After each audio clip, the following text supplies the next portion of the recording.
Snuffly, Lola, E. Jones, Dawes, Twangs, Miss Castle, Clawley says that.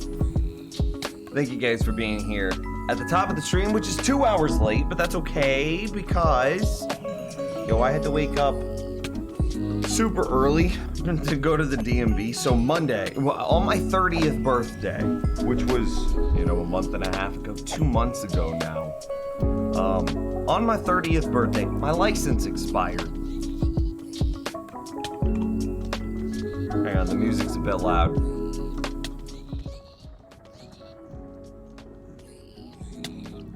On my 30th birthday, my license expired.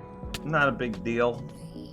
Took my time, obviously, getting it renewed.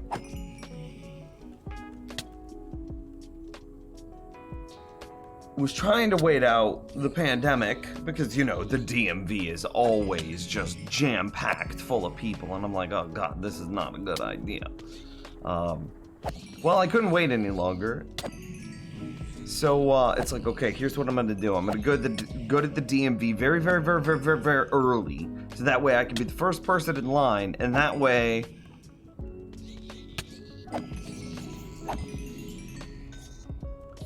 That way I can be in and out with as little human contact as possible. So I was like, okay, so DMV opens at 8:30, which means I'm gonna wake up at 7, so we can get there at about 7:30 and then camp out in front of the DMV for an hour.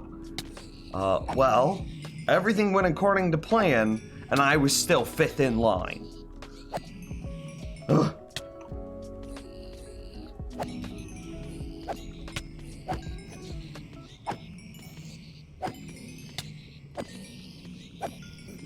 And even before that, I tried to go to sleep last night, and I just couldn't fall asleep in bed, so then I was like, oh god, well, I have to be up at 7 anyway in order to make it to the DMV, and so I'm like, you know what, all-nighter, here we go, And then we ended up finishing. The DMV was actually super quick. They were like way overstaffed, so that way they were able to help people as frequently as possible.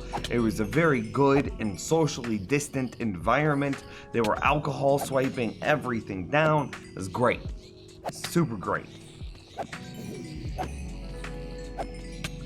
So I got in, I got my ID, and I left. They even opened early, so that way they could handle all the people outside faster.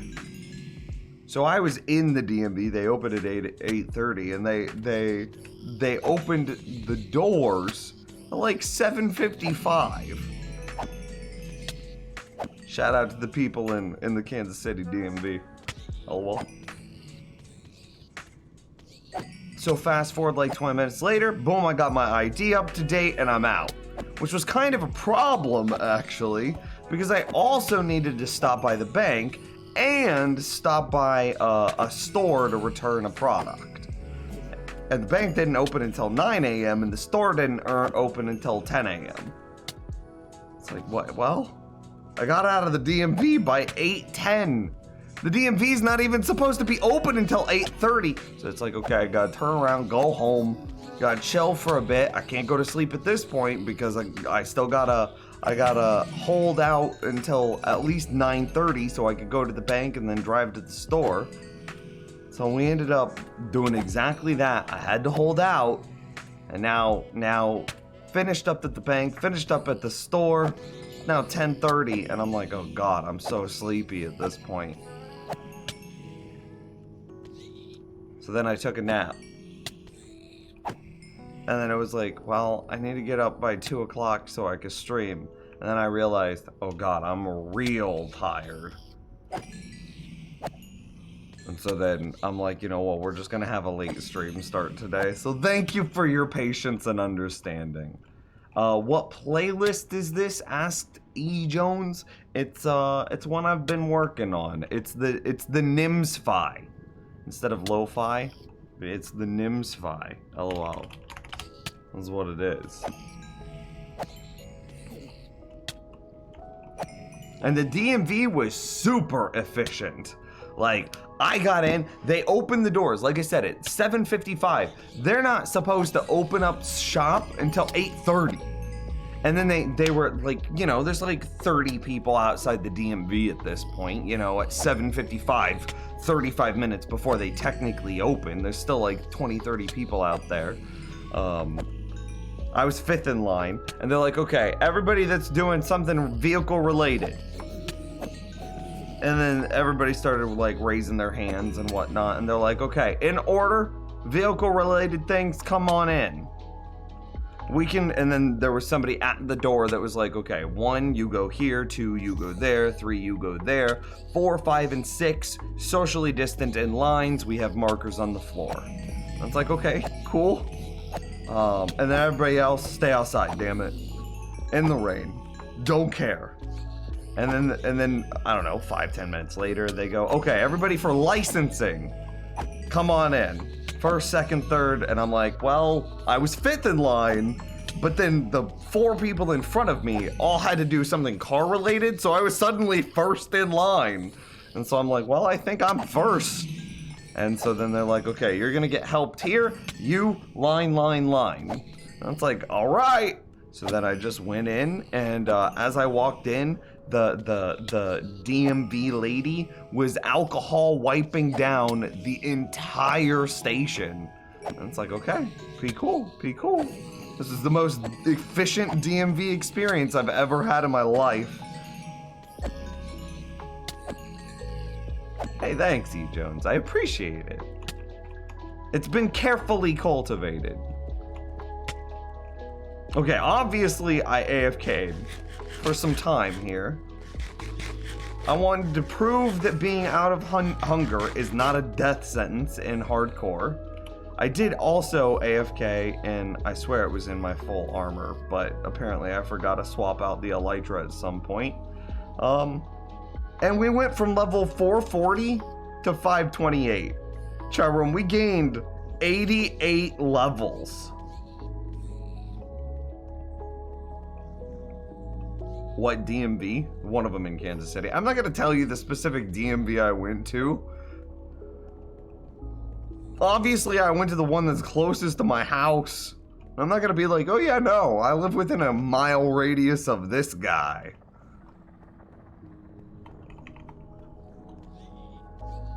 May not even be old enough to have a license. Oh well. Okay, so let's see how we did. Obviously, I spent a good amount of time AFKing here. If I went from level 440 to level 528, then obviously we did some big... Oh, what does DMV mean? Ah, I see.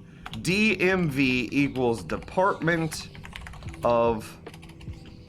You know, we'll put that in parentheses. Motor Vehicles. DMV. It's something in the United States where if you want to drive a car, you gotta go to the DMV. It's a licensing office.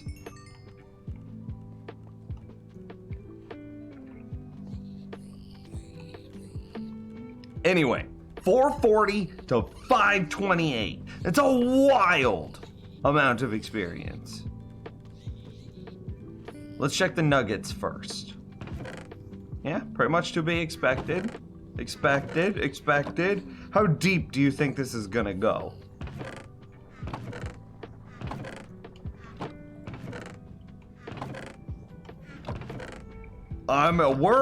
We're 9 double chests worth of nuggets in.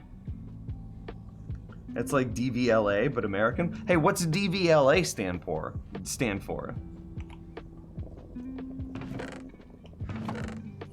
Oh, my lord. Oh, we finally found the end. Nice. Dude, that's so many gold nuggets, Chowroom. In one AFK session, we almost completely filled this up. Presumably, it's about the same on this side. Yeah, actually. This is 4 rows plus like 7. This is 3 rows. You know, plus minus, that's pretty equal.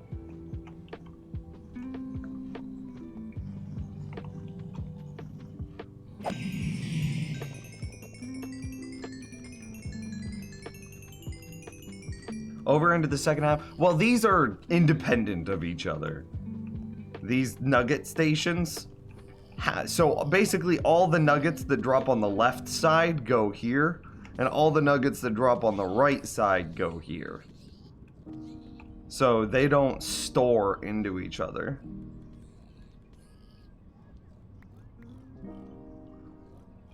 Driver and Vehicle Licensing Agency. Sounds like exactly the same thing. Department of Motor Vehicles. So, I mean, still. We only have 2 double chests left that are open. Which is so good! And obviously I didn't die. And I had 0 hunger, so like it will be easy to kill me.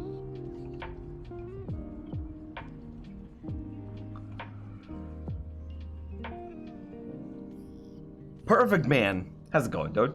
So this is the next big cool part. Think about how many golden ingots that we've gotten. And I mean, clearly...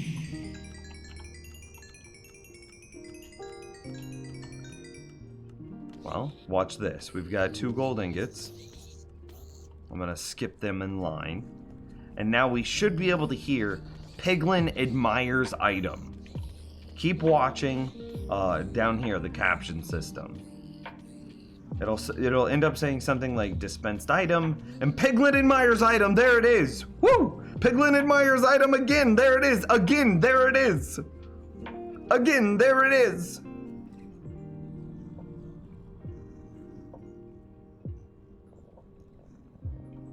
Imagine if you died off stream, that'd be wild. That'd be big sad.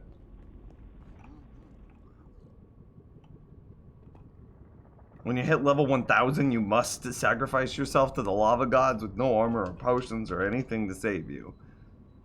I'll pass, thanks though. Okay, okay. Can you show the base in the overworld? Sure, give me a minute. This is my first time AFKing in my gold farm. Also, barter farm. Yeah, so like, let me enjoy this, but then I will. That's pretty much to be expected. Still expected. You think it's completely full? Hey, it wasn't completely full. Okay, okay. I mean, that's just super good. Okay, this is the one that we really care about. This is the Crying Obsidian. Yo, where's my regen?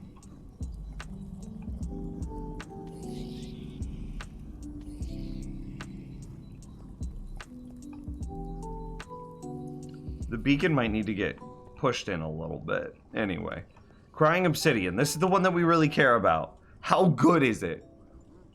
6 stacks? You think 6 stacks? Dude, I'll take high-low. I'll give you an extra 4 stacks, and I'll take high on it.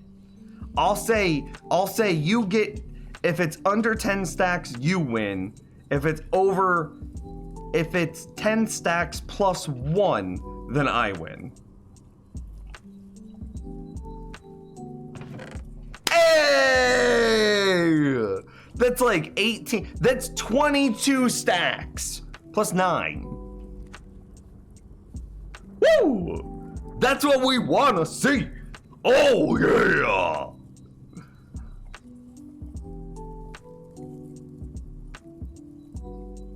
That's so good.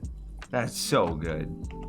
This is gonna be completely full, right? Oh, no, not quite. Blackstone doesn't get released until 116.2, so this is empty.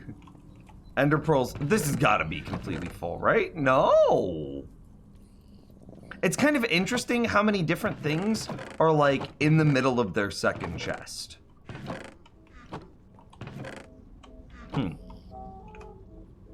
Look at the size of that Miss thing. Castle with the $5. She says, you win. Thanks, Castle. You didn't need to do that, but I appreciate you.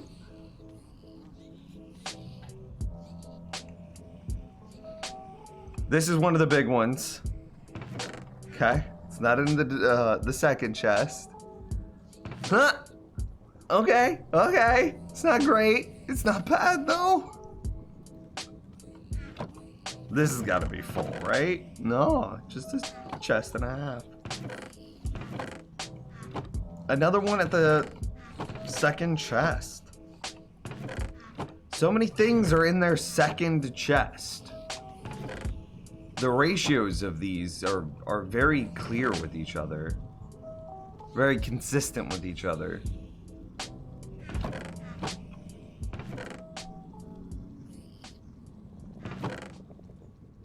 Oh! Oh, wait. Oh, look at that.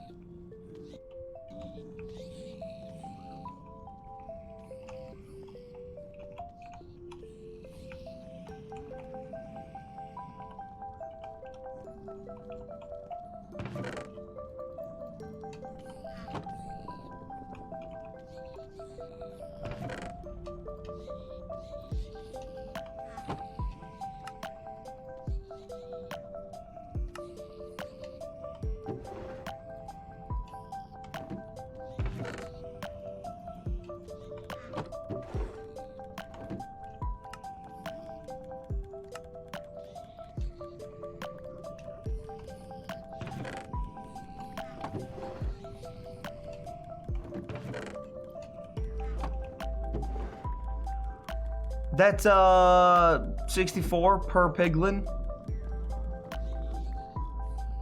I feel like that's pretty good. I think it's crazy how I was new to Twitch and I was watching my first 2 streams. I happened to find names and have been supported for a month. Well, thank you. Dude, I'm also very happy that, I mean, clearly it never stalled. I mean, obviously our rates aren't the best, because that would require building it on top of the nether, but clearly the rates are unending, which was a real fear, Because if we had so many available spawning spaces, then what would happen is after we killed our first couple of packs, they would all spawn outside the farm and then just chill. And we wouldn't get any new piglin. But I haven't left the room and we're still getting spawns. Which means that wherever the piglins are spawning that's not inside the farm, they have to despawn because they're so far away from the player.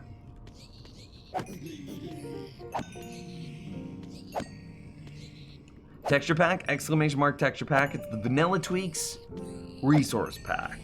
It's kind of like a build your own. You've been to one of them Build-A-Bear workshops? You make your own stuffed animal? Yeah, it's basically that, but with the resource pack. You got your monitor yesterday. Yo, what up? How's your new monitor? Wait, how many hertz you get? Brutal, back from vacation. How's it going, man?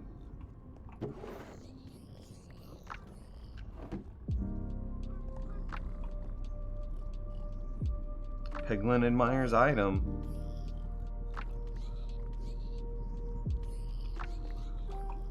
A nice 75 hertz.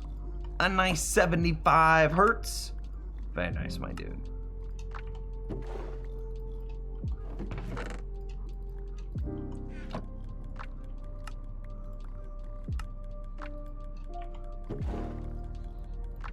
Throw in just a little bit more because what's it gonna hurt?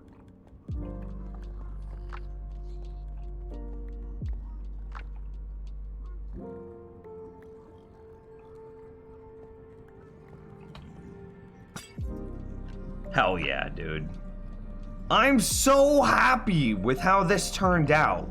It just, inside of my AFK session, we got a huge number of items.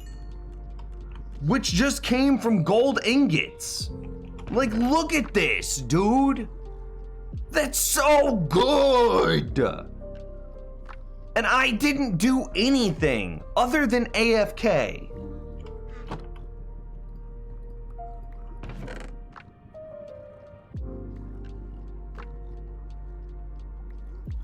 And now, I also have buku amounts of gold nugs. Buku amounts of gold nugs. Buku amounts of gold nugs. I'm not gonna keep yelling this as we look through the chests, though. Buku amounts of gold nugs.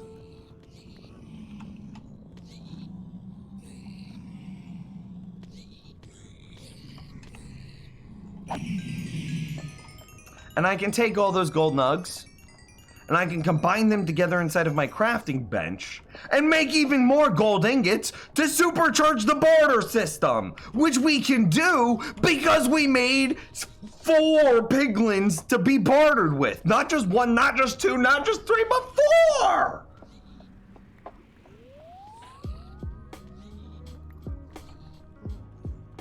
I'm very hyped.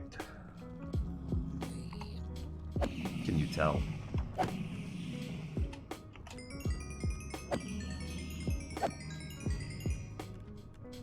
And we just hit 529.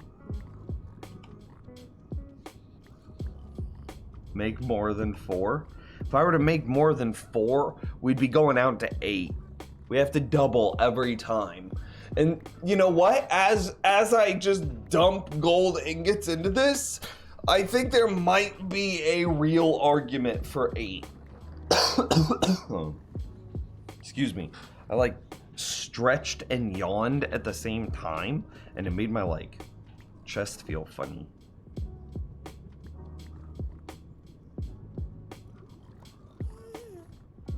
You should make auto crafting. You know, that's been suggested, but for the added complexity and how much space that would take and how limited my space is around this, I think I'm okay. I think just being able to go like blap, blap, blap, blap, blap, blap is fine with me. What am I gonna do with all the crying obsidian? I'm gonna make a path. I'm gonna make a bridge.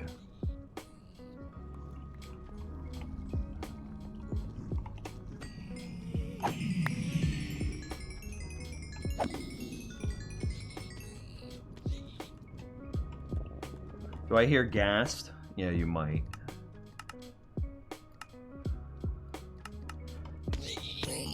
Oh, buddy, they're so much louder.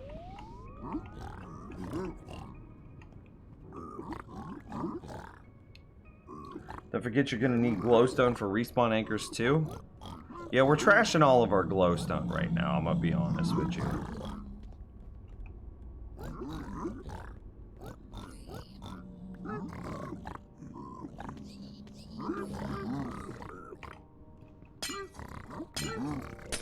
That being said, we could always just pillager trade for glowstone. Or, excuse me, villager trade for glowstone. James, do you know who James Charles is? Yeah, of course I know who James Charles is. This is the first time I've walked out of this dank cave dungeon in an age.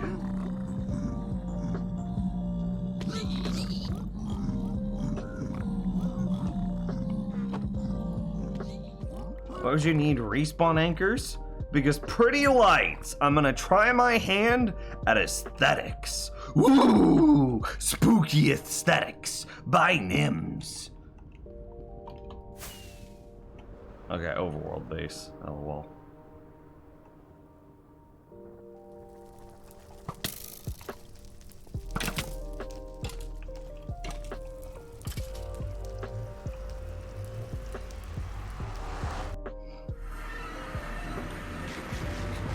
I don't know. James Charles has a lot of I almost said questionable. Questionable. Because that was sketchy plus questionable things about him. A lot. So the most recent is like, do as I say, not as I do. I'm gonna go to a house party with like 200 people in downtown LA and not be wearing a mask and like show off my glam lifestyle while everybody else is at home in quarantine and set a really bad example. Yeah. Okay. Anyway. So here's the, do we sleep? No, I just don't care that much. What's a mob gonna do? Kill me? LOL? LOL? Alright. So here's the base. It's pretty. He's been in a few scandals. Very much so.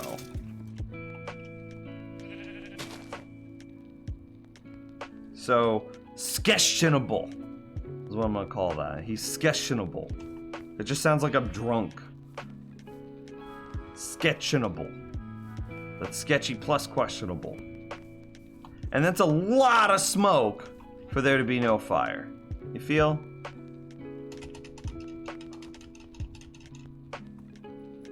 Anyway, base. Okay, so the idea of this base, of this building, of this structure, of this house was very clear. It was very clean. We had one goal, one simple ideology at its very heart.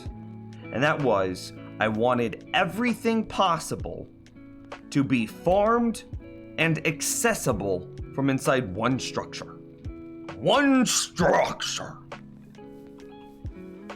Cool. To that end,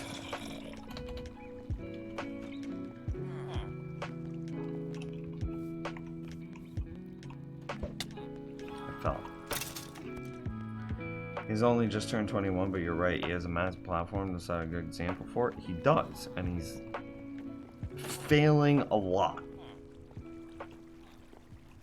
And not failing in like the, oh, it's okay, try harder next time. It's failing in the way where it's like, dude, why the hell did you go to a 200-person house party in the middle of a pandemic? Dude, why are you like forcing straight guys to sleep with you.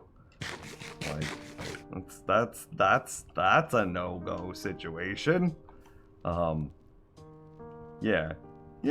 It's questionable. Anyway, with the idea of everything being farmed and accessible from one base, double A. I hear you adulted today. Yo, the DMV was the most well-refined experience of the DMV that I've ever had. It's so good. Okay, so first, I had to figure out a centralized point in which to build the base, so that way I knew where the player was going to be spending the most time, and I could then build everything around that center point. Come on, fight me. Give it to me. Yeah. Where'd he go?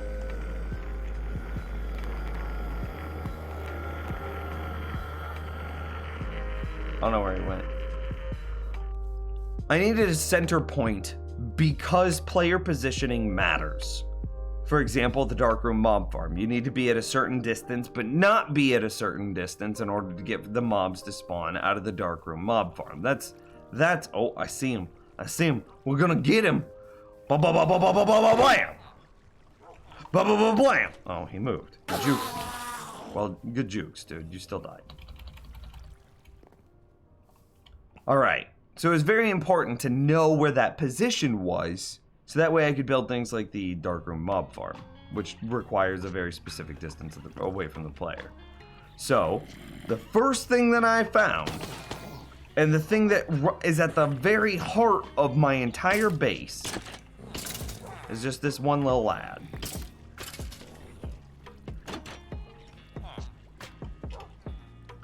A skeleton spawner. Pretty cool. Obviously, skeletons are going to spawn. They fall into the water. Water pushes them into a stream. Water stream pushes them into a bubble elevator. They go way up into the sky, across a little path. You can kind of see it here. And then they fall down, landing and taking a bunch of damage, leaving them at exactly 1 heart. A good experience at the DMV? Yo, it was very clean. It was so refined, and it was clean too, in the literal sense and like the gamer sense. Okay, cool. So the skeletons splat right here. Low health. I really hope we can see it happen. Boom, skeleton splat, landing right here, low health. Yeah. The trapdoors then open. Boom, boom. Boom, boom. Opening the doors, allowing our wolves to see the skeletons so the wolves can then kill the skeletons. And because the wolves are owned by the player, when the wolves attack the skeletons are considered having died to the player, which means that we get the experience and the rare drops. This sets up a constant, fully automatic flow of experience that the player could be using while they're in this tight room. Obviously, because the experience can only travel so far, and spawners only have a very narrow range of activation.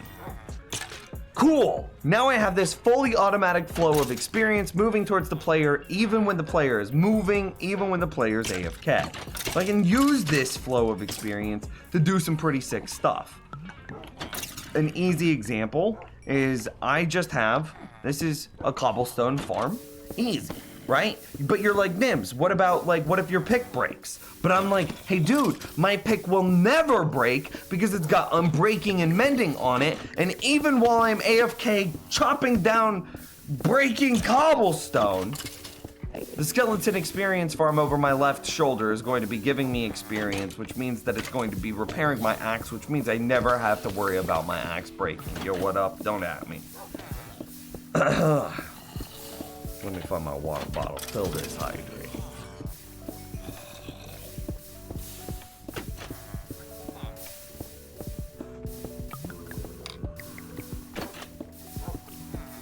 I actually needed a little bit of cobblestone anyway. What up?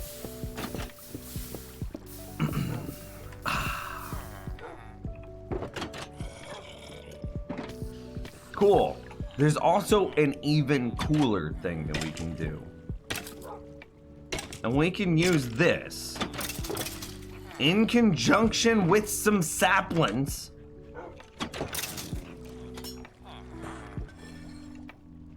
And we can do a thing that looks kind of like this.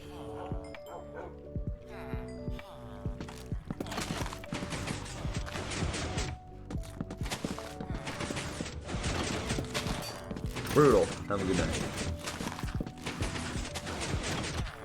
I love this so much.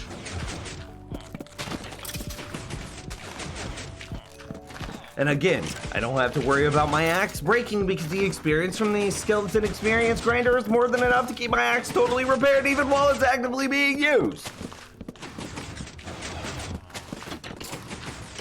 Great.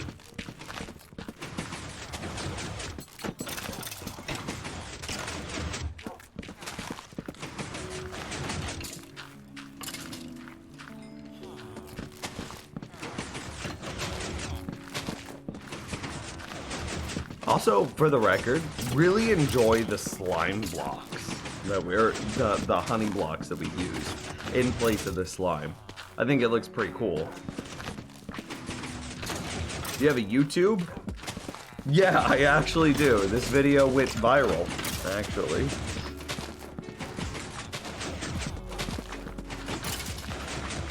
YouTube, the regular YouTube link, youtube.com/Nims, Nims TV. That's the one where you're gonna find the tree farm. You should just be able to search Nims Tree Farm. And I also have the video for how to build a skeleton experience grinder, which is necessary if you want, yeah, I mean, look at this. My axe is full durability. I was actively using it to cut down trees, and it's full durability. It's so pog, dude. I told you it went viral. What did you think I meant?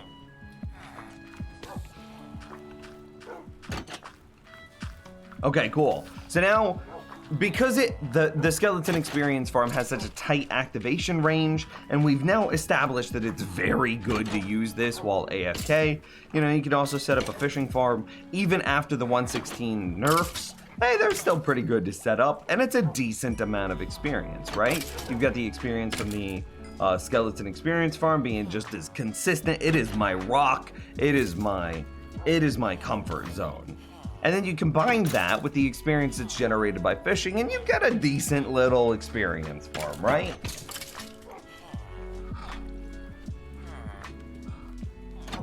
A decent little one. Also set up a nano farm, also set up another wart farm, also set up a pumpkin carving station. Pretty cool. Also have a, this is a cactus experience farm.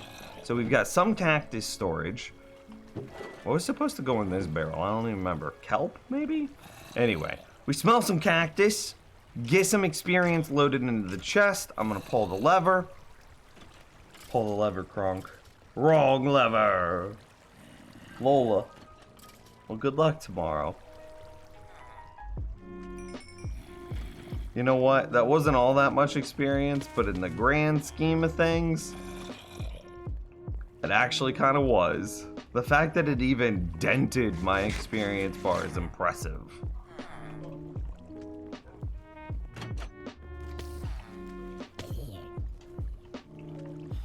That's a trash can, by the way.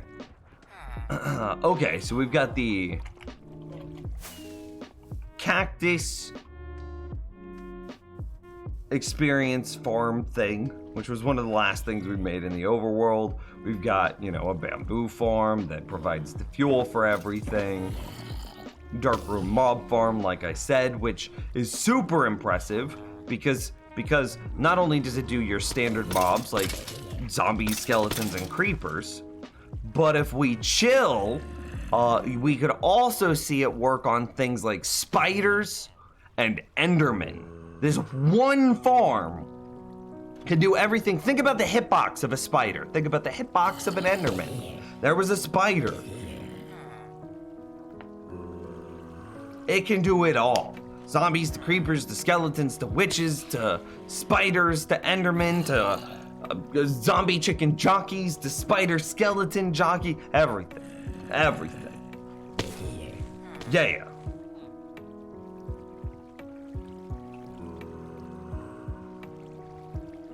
So pretty cool. We then sort that out. Pretty cool. See, I do have some glowstone. We'll come back to the honey bottles. So we got a good amount of stuff, yeah.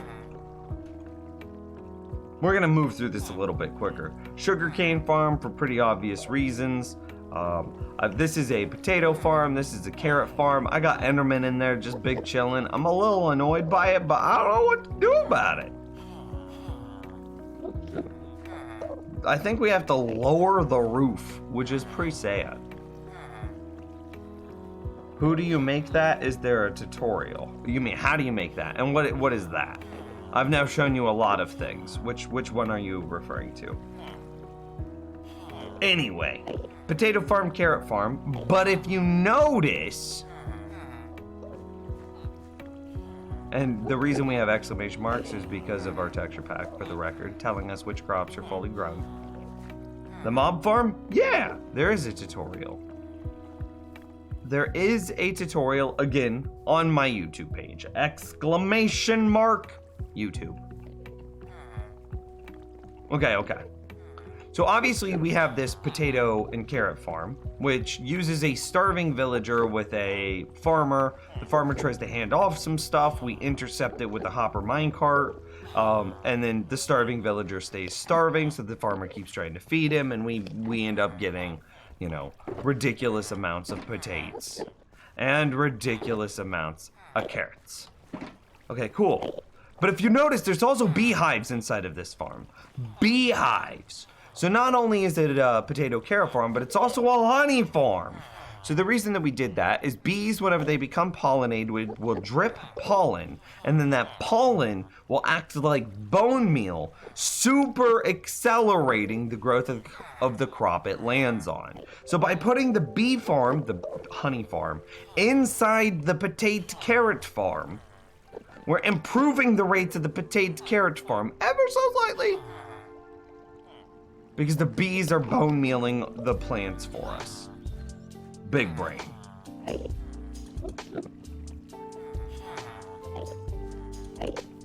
Big brain. So but for these bee farms, we clearly need some glass bottles. Some glass bottles. Okay, well remember that our darkroom mob farm can do every mob, which is included, which means that from our darkroom mob farm, we get glass bottles. We get some glass bottles. I'm gonna make some new ones just to show you. And then I have some very fancy redstone that counts how many glass bottles we got inside the farm. And then if we ever have too many glass bottles, it goes, hey, you don't need that many glass bottles. Let me take some of the extra glass bottles and send them into the honey farm. And now that they're in the honey farm is smart. And see, now they're all empty.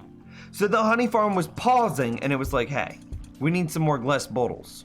So we're waiting for a witch to either die and drop us some glass bottles, or we're waiting on the player to make some glass bottles, or the player to, you know, combine some honey, which then frees up a bunch of glass bottles that we can then put back into the farm. Boom, see? Big brain, right?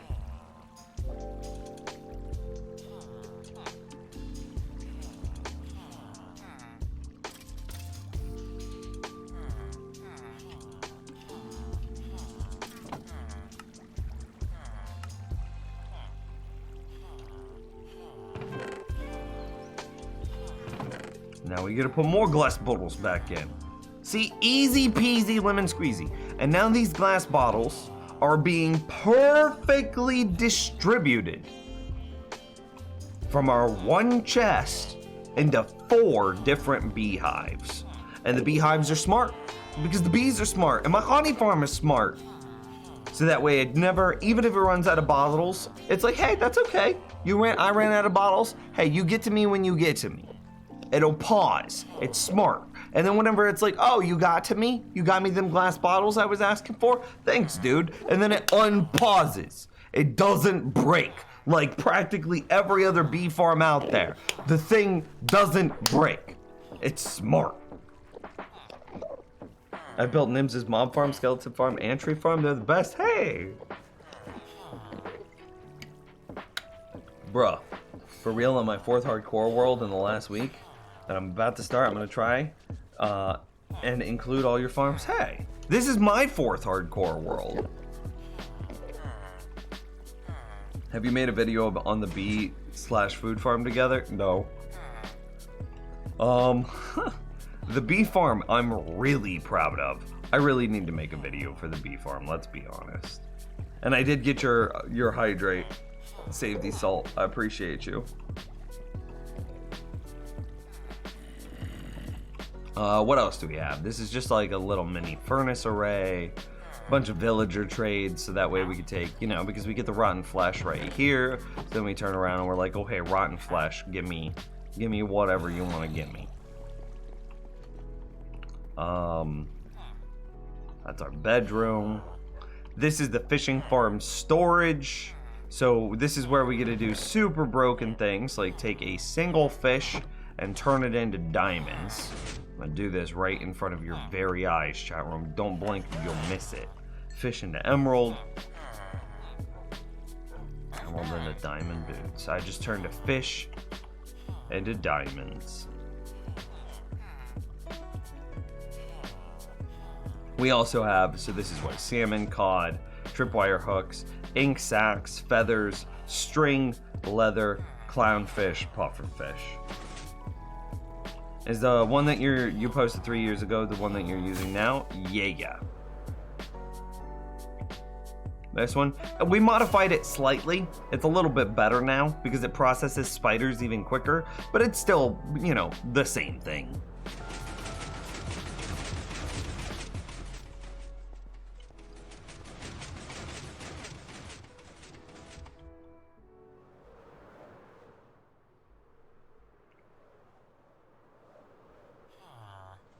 Cool. So fishing farm.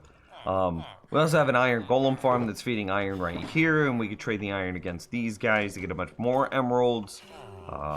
This is our potion auto crafting room. So we basically just load whatever potion we want to be making. So clearly we're making strength potions, and then we just flick this lever and it continues to make potions until we run out of ingredients.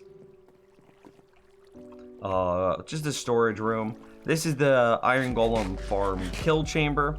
We also have right here, this is a mushroom farm, a brown mushroom farm. It's like embedded up into the walls up in here. We got our red mushroom farm. This is our portal, and it's a smart portal, so if we walk through, the portal lights up, and if we walk through again, the portal does that thing. It shuts itself off. We got some more villagers, so that way we can do stuff with them. That sounds bad, but still. We take the poppies and we put them here. We have, around here, we have a melon pumpkin farm, which we then use to, it runs through a composter array to give us a ton of bone meal. And all of this bone meal is what we use to power our tree farm. And then the tree farm's drops come all the way over here. So we've got oak, birch, and jungle drops. And as of 1.16, the tree farm also works with spruce, which is so great. So yeah, you can see here like, oh hey, look at all my logs. Look at my wood, chat room. That sounds terrible. X thing on the look at my wood. Anyway, saplings, regular logs, stripped logs, apples, saplings, regular stripped, sticks, saplings, regular stripped, and then charcoal? What? Well, the farm is smart, and it knows, hey, if you've got too much wood, it's fine. It's fine. We're gonna take your extra wood, and we're gonna automatically convert it into charcoal. Don't worry about it. It's got you. Easy peasy lemon squeezy. More villagers. Just trade stuff. And we loop back around to the very beginning. Now I can show you some stuff. So this whole concept of building a base that does everything. We realized at some point that there's just some things that you can't build in this. Like a drowned farm. Like a drowned farm.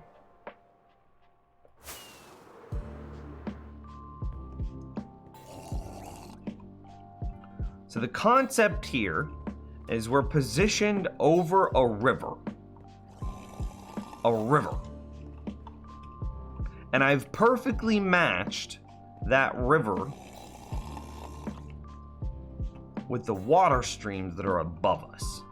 And then because it's all river, drowned spawn.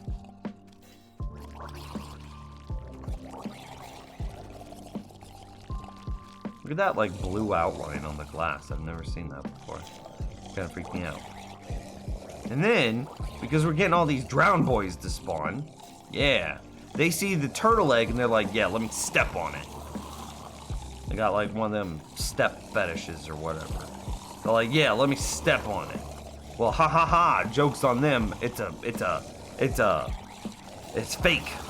We got a fake floor. So then they fall into this area. Then I go, hang on, I gotta stack my inventory.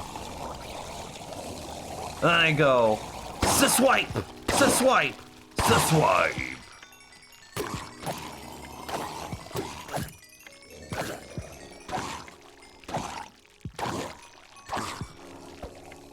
And then I just profit. Because I'm getting all these drown drops. Like, okay, now step back, take a look, take a look. Take a moment and just sit right there and I'll tell you how I became the prince of a town called Drowned Farm. Anonymous with the gifted sub to Mr. Noodle 78. TY Anonymous. Whoa, that was Anonymous gifting 5 subs. TY Anonymous. And so then you can see that we get some knot shells. We did get a little bit of gold. Yo, do we take this gold? And then we also got some tridents. Pretty cool. And everything else that would come out of this, like salmon and rotten flesh, we just smart dispenser it into some cactus.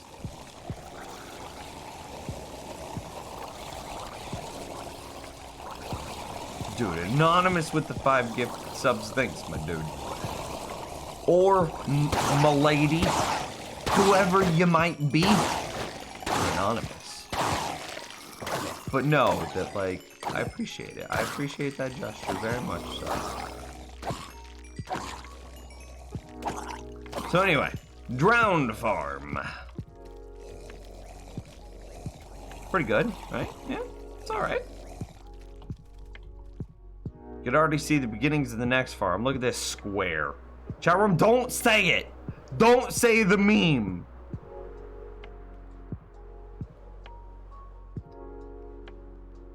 This is my slime farm. The square is the area that I need to slab. You saw the outer ring. You can clearly see the inner ring. And you can clearly see the area I haven't done yet. The chat room's gonna meme me because I haven't done it. But you know what? It's just the slime farm that's pretty empty. So it's a quad chunk slime farm. If we actually look at this, not hitboxes, I want it. Chunks, yeah. You can see here that we have 4 chunks. All nestled up. They're all buddy-buddy with each other. Yeah, look at that. 4 chunks that are all buddy-buddy with each other. They're all spawning some slimes. Give me some balls. This was very important whenever I was building the Piglin Gold Farm, because you need a bunch of magma blocks, because magma blocks inherently filter the mobs that can spawn on them. And you made those magma blocks by combining some slumbles with some blaze powder. That was good.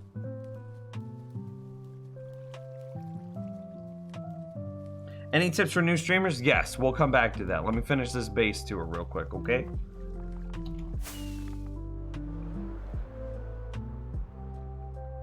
Cava slime, yeah. You can see that it's quite the area. I cleared it. Obviously, there's no trees, there's no nothing. I cleared it. Wait, I missed a tree. How'd I do that?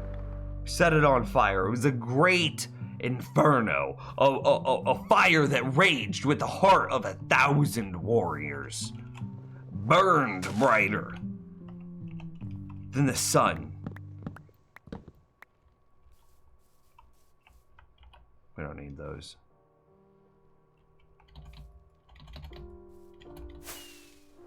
So yeah, it's pretty good.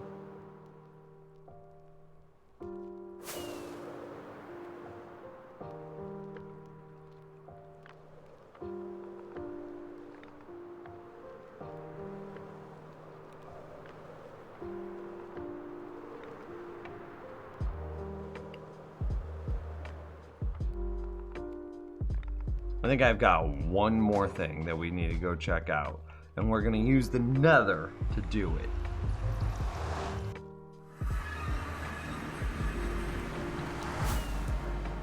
And that's the raid farm. So you know how you can get pillager patrols and blah blah blah, they give you bad omen, and then you can go to a village and you fight a village, then it spawns a raid, and then you fight the raid. You don't fight the village, you fight the raid.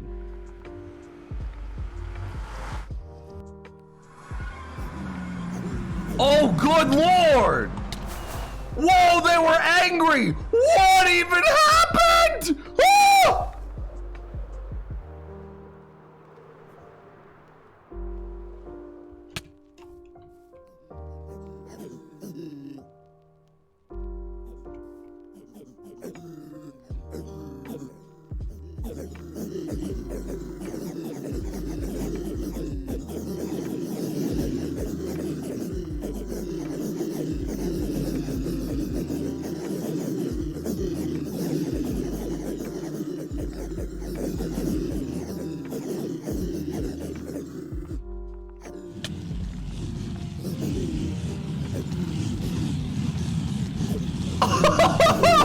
Listen to that noise!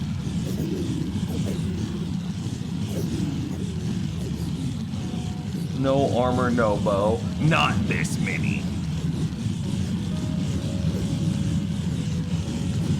I mean, okay, so it very clearly... Oh my god, it's like a wave! Look at them propagate! We're simulating fluid dynamics in Minecraft right now!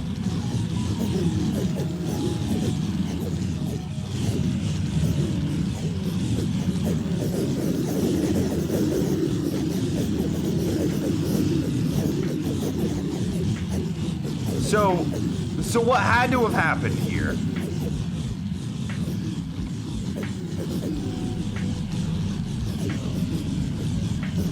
What had to have happened is that we're just gonna step a little further away.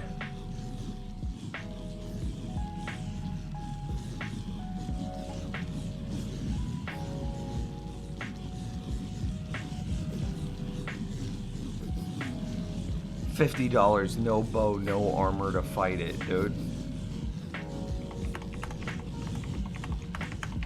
I mean, $50 is $50, Chow Rome. But no armor, no bow. This is a lot more efficient than your... No, it's not. Not even close. Because think, we've got like maybe 100 piglins below us, but it took me how many hours just to spawn 100 piglin? Whereas in the real gold farm, we get 100 piglin in a minute. So what had to happen is they must have been spawning in the portal and then just walking to the side and getting teleported to the overworld. What about just no bow? I could do no bow. I could even do no sword, so that way there's no swiping. I have to use a netherite axe. But no armor? I don't want to see this world end.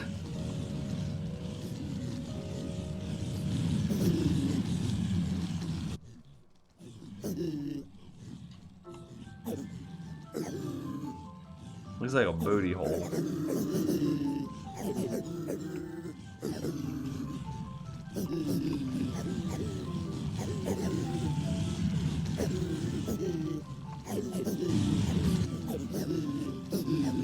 $300 entities on screen. Maybe there's more than 100 there.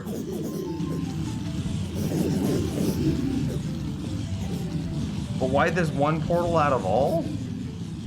Oh, I bet there's 300 piglin at the other one too.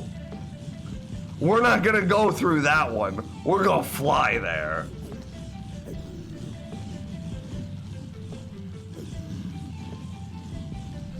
Alright, if nobody wants me to fight it, then I'm gonna fly away.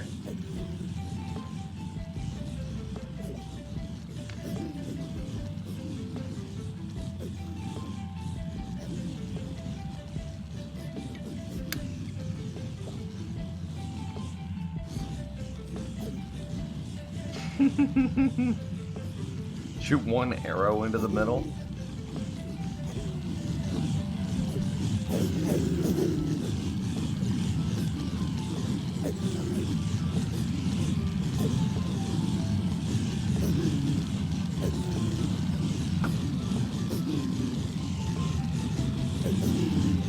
I think I see a crossbow in there.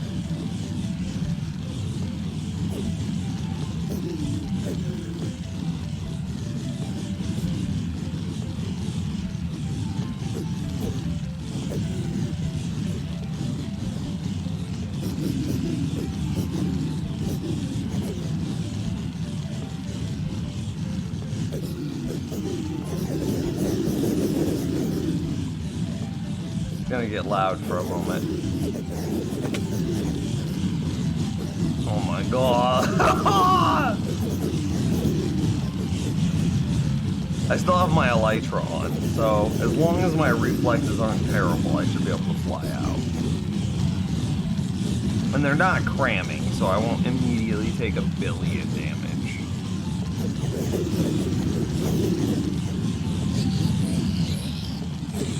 Oh, there they crammed.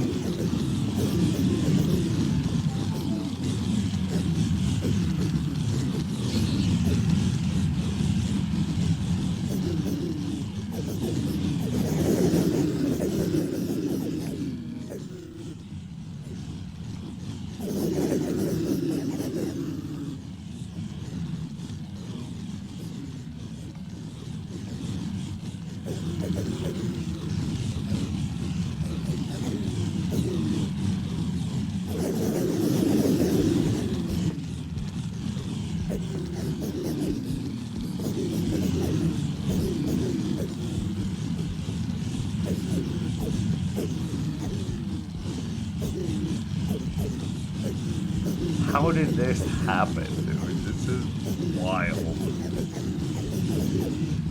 I think we need to shut off portals when they're not in use.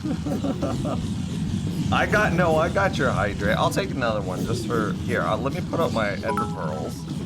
Potentially Eric, with 100 bits, drop a few TNT. That's an idea.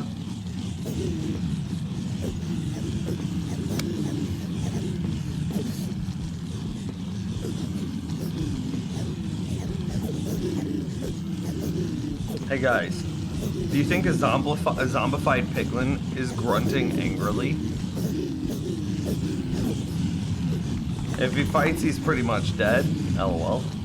You have little faith. $10 and I'll fight it. $10 and I'll fight it. Exactly as I am here before you now.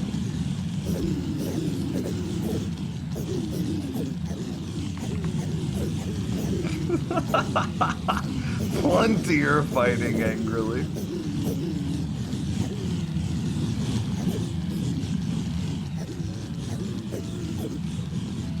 That's so many. Oh, it's a full moon tonight.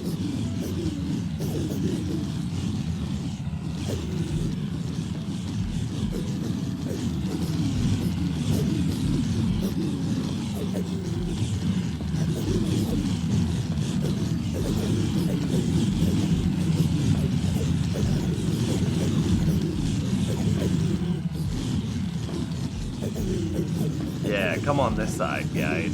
Surround me completely. Oh, yeah.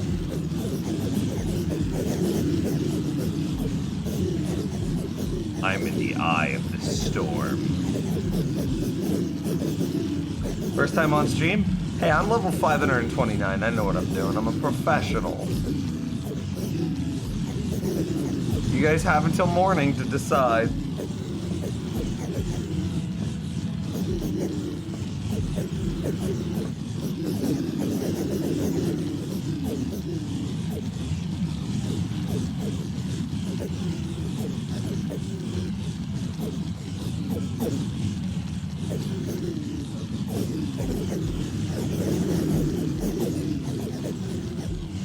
There are some piglin that have some crossbows. I'm gonna be honest, that spooks me.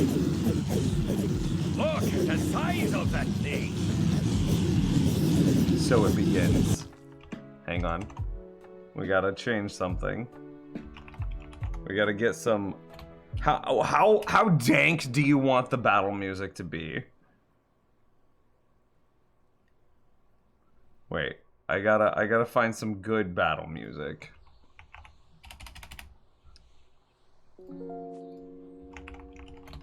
It's going to happen. It has been met.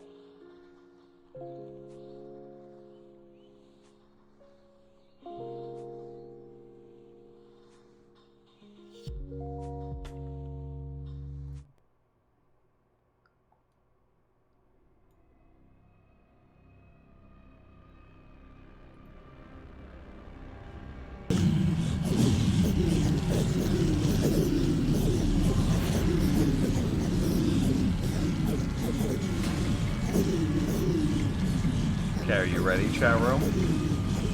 You ready? I'm ready. Was that Peter that donated? I don't know. Maybe. No elytra. No escape. We fight. So my goal first is I have to take out the baby piglins. That's gotta be the first thing that I focus on. Oh my god. So there's a problem though. So I clearly have to kite them in circles. Oh man. The problem with kiting in circles is there are so many that it kind of becomes a little difficult to kite them.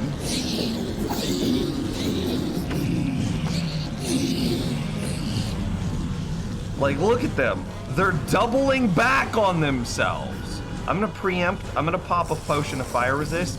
Yeah, see, this got hard.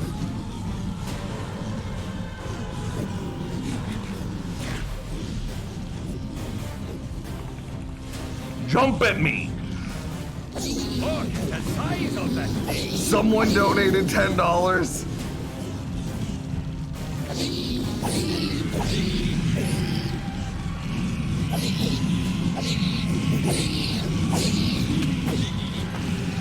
Oh man. Oh, look at the loot. Okay, this is a problem. Dawn rot! Look to my coming at first light on the third day. Gandalf, we need you! Ah! Ah!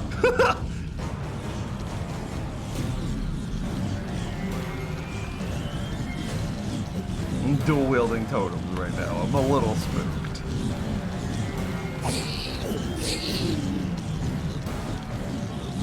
Come on. Oh no! Oh! Okay. Ow. Ow. Ow.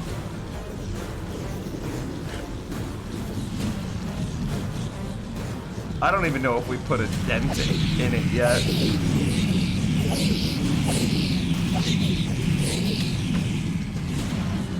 Oh my god, if I get surrounded once, I can't go that way! If I get surrounded once, I'm just dead. Oh, hey, look at this! Is this big brain? Wait. Use the terrain to our advantage! Knock them in the water trap!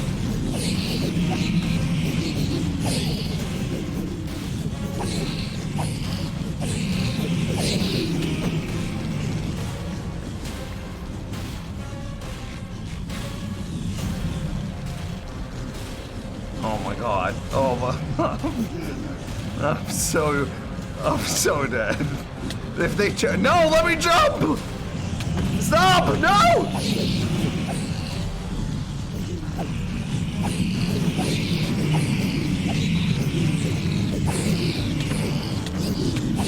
No, no, run, cow, protect me.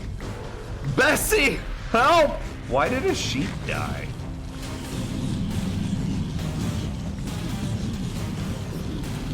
I feel like the horde is considerably smaller.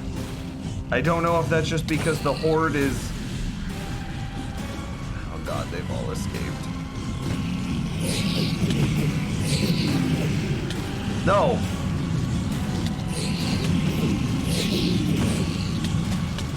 No! I'm on fire. I'm really happy I took that fire resistance potion earlier. But it literally just ran out. Okay, hang on.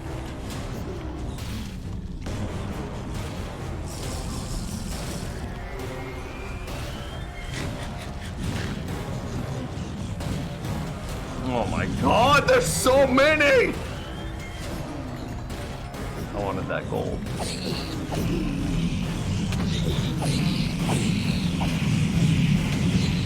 Where did you come from?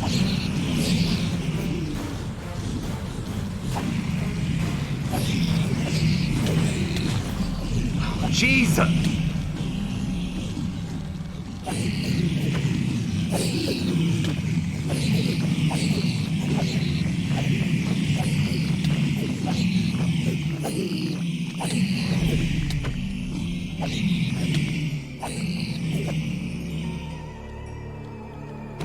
And all of a sudden, there were none.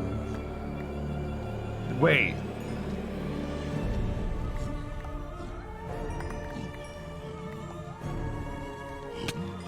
Did we do it?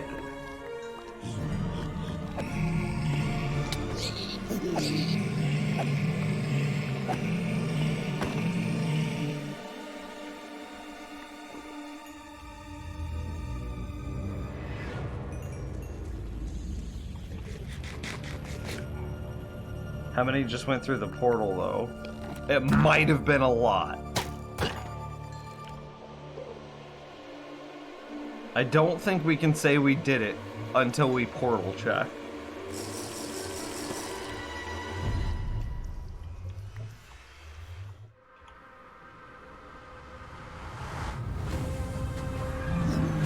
Oh! Oh!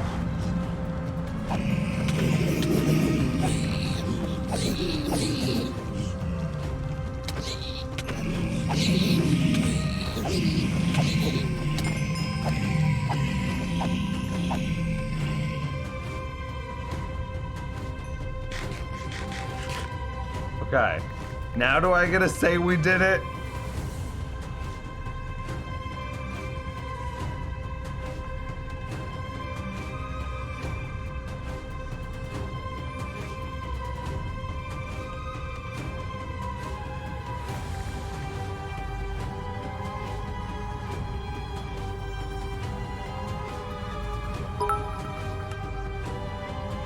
Double A with the 100 bits. And Return to the King. I think I also have to check the lava, to be fair. Alright. Oh lord, I can't see them. And I'm actually spooked.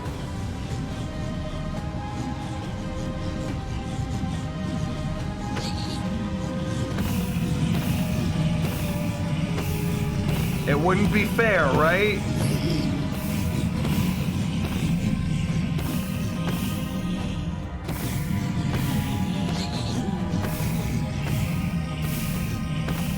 Why are they just letting me attack them for free?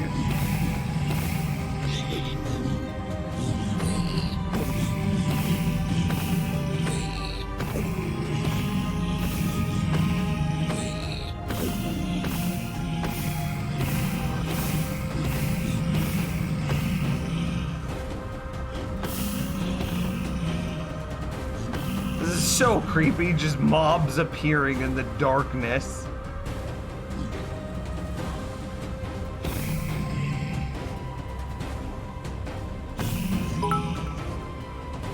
Fire resistance, minute 50.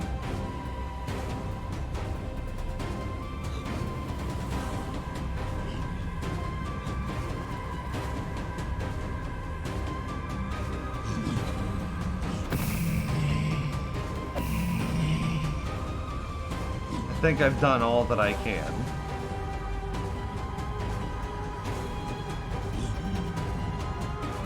Those can't be part of it. Those have to be from somewhere else.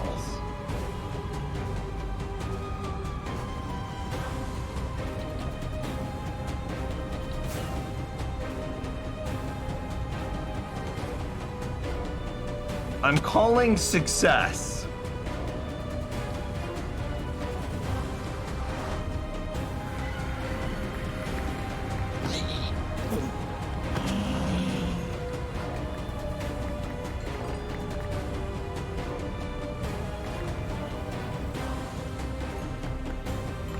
What's a good victory song, chat room? I need something lighter. I don't even care. We're listening to SpongeBob. Back to our standard Nimsfi.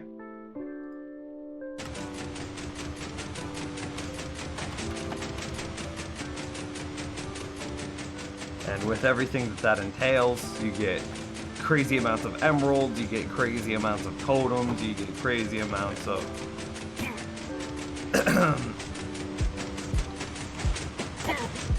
if it can be dropped by a pillager, then I can get it in this farm. And that's pretty much the world tour.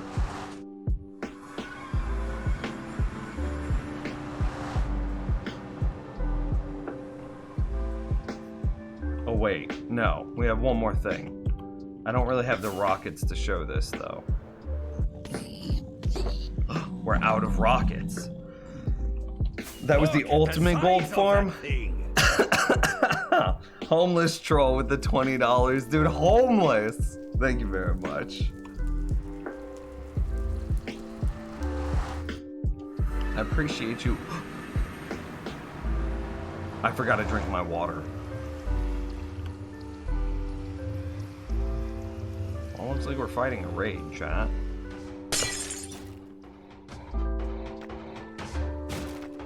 Not my drink my water, drink my milk. Can I just fly it off? Hang on.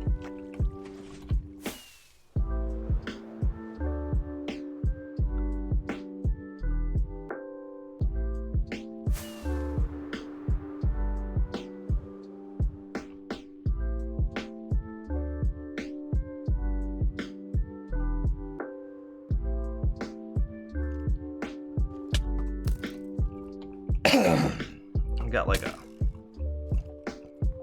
cough in my throat. Look at the size of that Dude, thing. Gareth with the $10 dues. Thank you very much, Gareth. Is this... Can I fly it off? I need to go get rockets. Something definitely in there.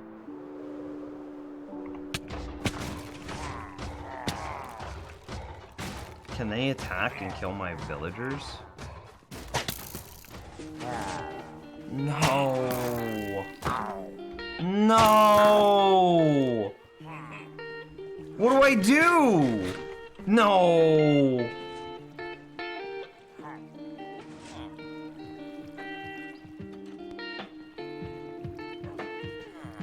How do I despawn the raid?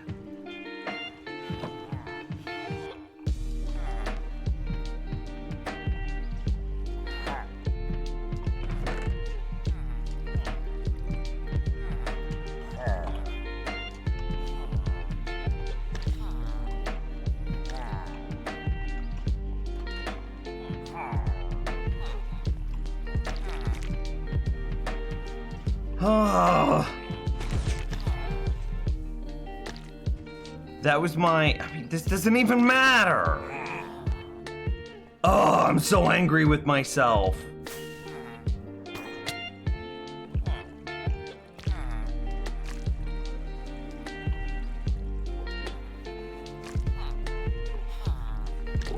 Okay, it looks like we've only lost 2 villagers.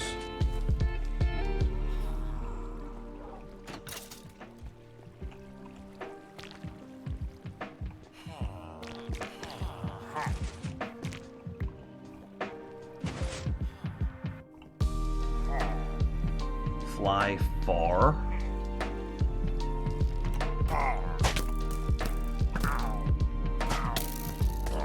Dude, nice multi-shot bow.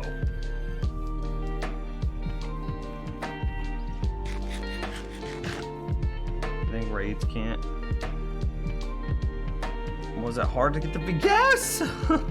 Like the villagers themselves, no, but to get the trades that we wanted, very much so.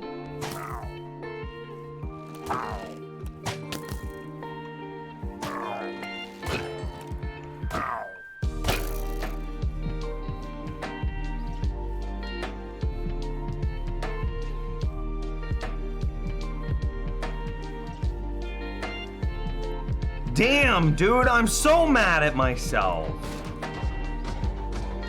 Ugh.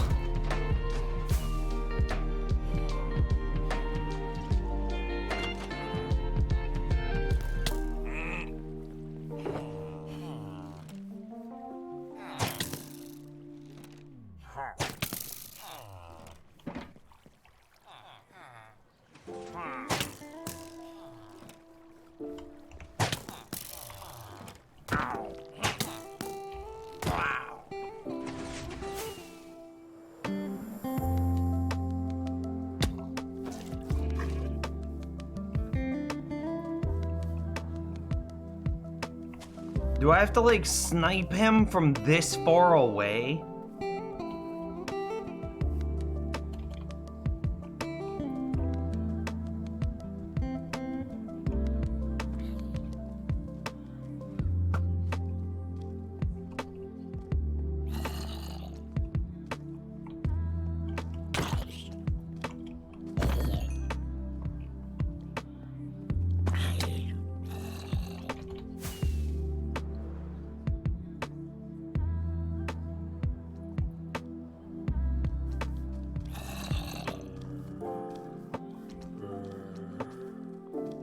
Yeah, what's going on with the donos though?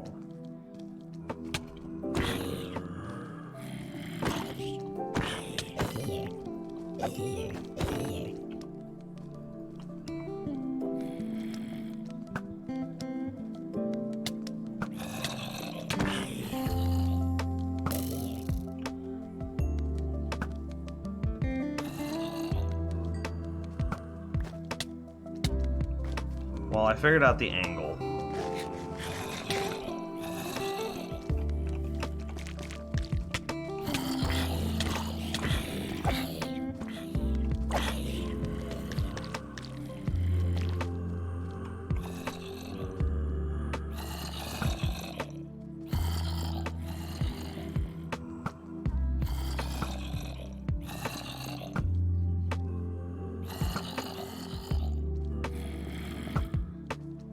Oh.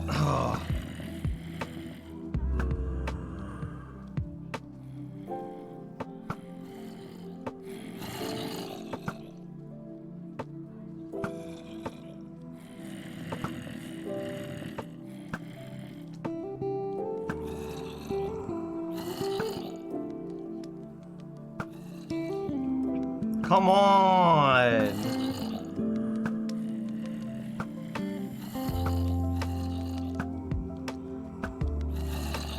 I'm just destroying my bow. Now he's over there.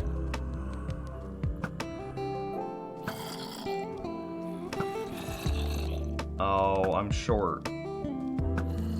I got him!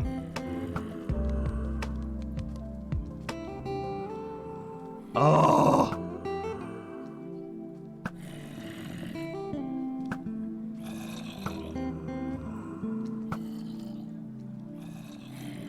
Oh, that looked like it was gonna hit him.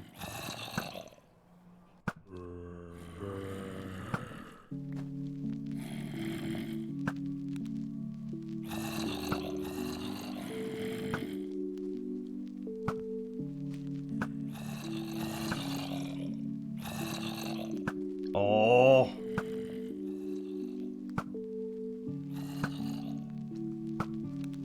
It's close.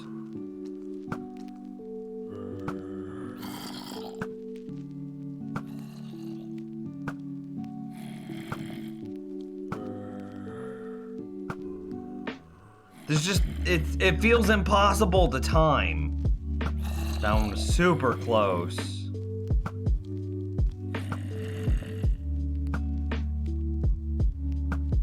Because he keeps doing like these double backs.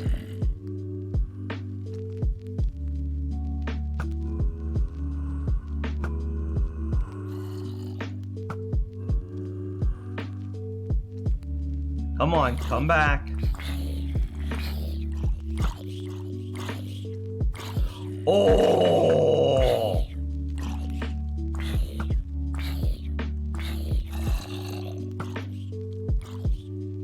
These shots have been so close. What do we do? Okay, I have a different idea.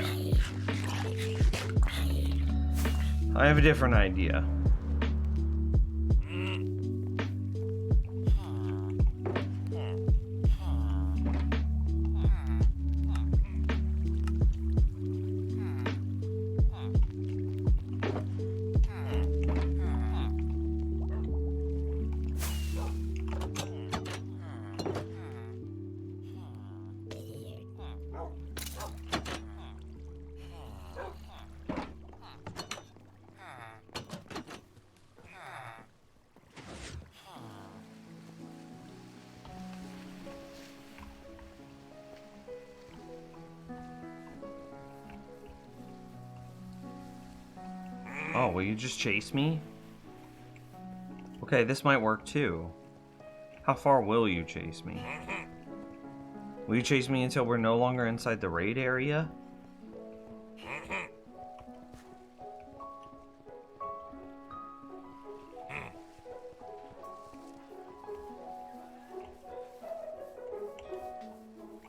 That's a yes. He will chase me until we're no longer inside the raid area.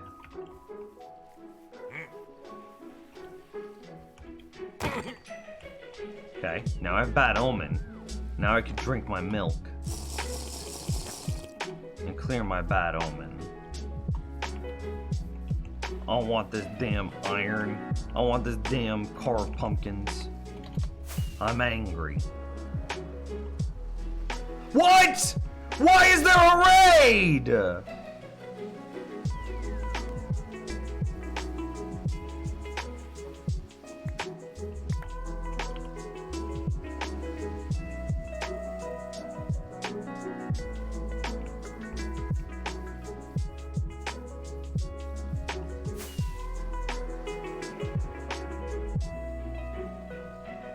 Why does this happen to me?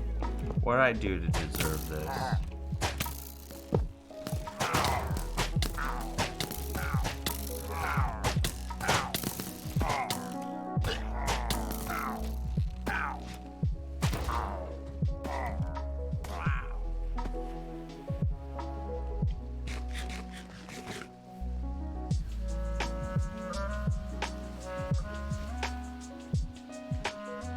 How do, is there, can you clear a raid?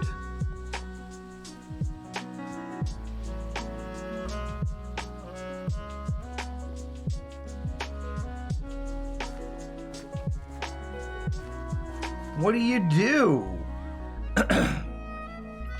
Raid, Minecraft.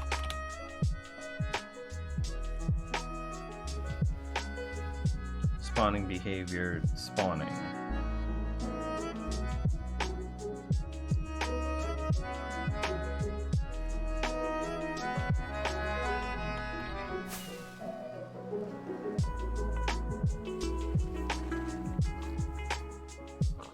That damn cow.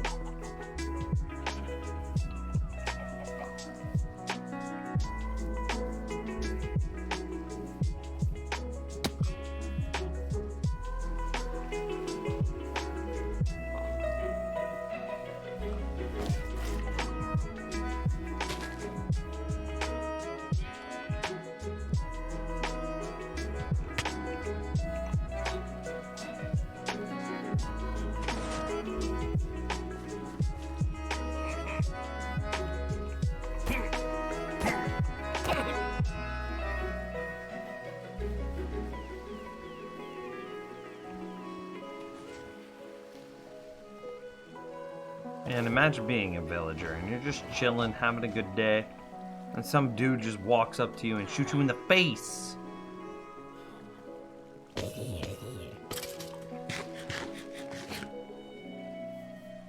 Are you so confident that you're unkillable? So confident that you can just sit there and have pillagers shoot at you? I mean, isn't that what I just did? LOL.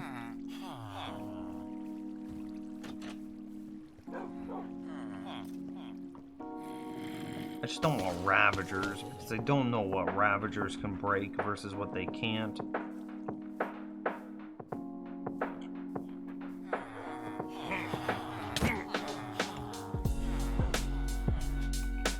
Okay, this is another banner, dude. I don't want to get a new bad omen. No, chase me, you dingus! Gimme. Yeah, keep it coming, keep it coming, keep it coming, keep it. Yeah, we're gonna be friends. Yeah, tap me on the booty. Yeah. Oh.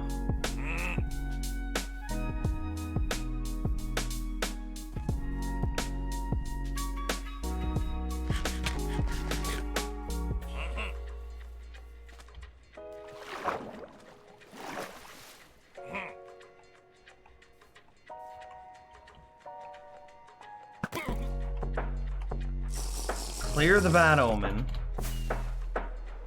Go wide.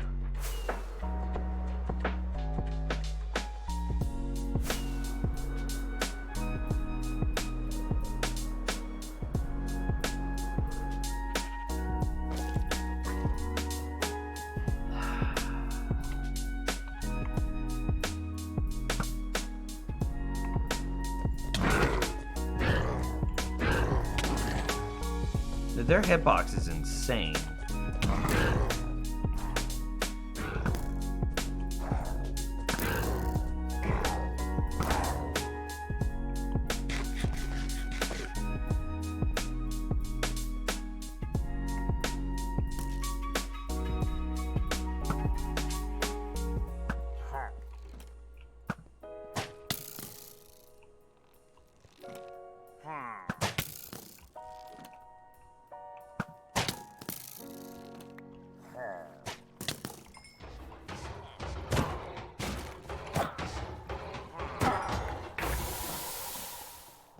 Follow me.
Come on.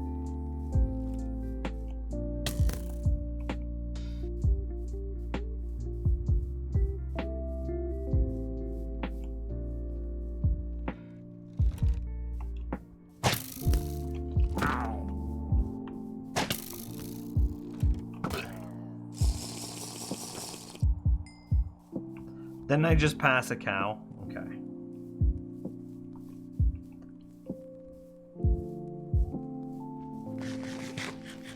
And I already see more dudes over there. I think I just have to kill it like normal. Okay.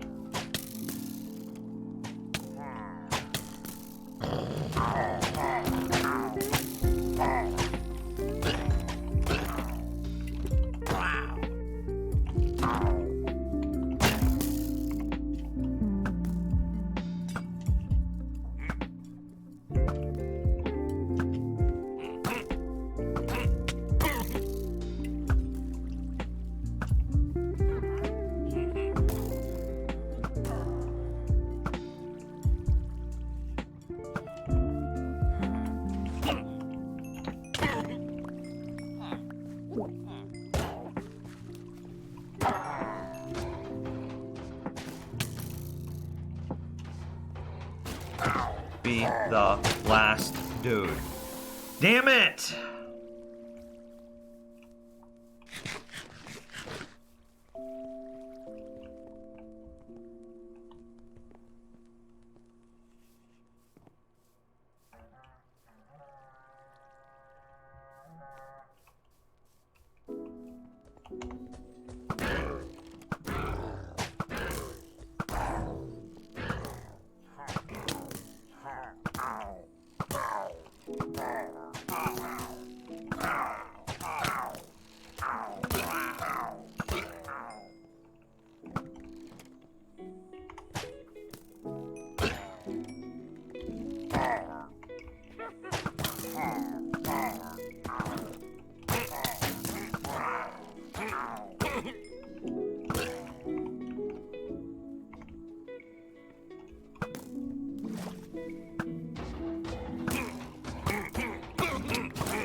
I'm so angry with myself.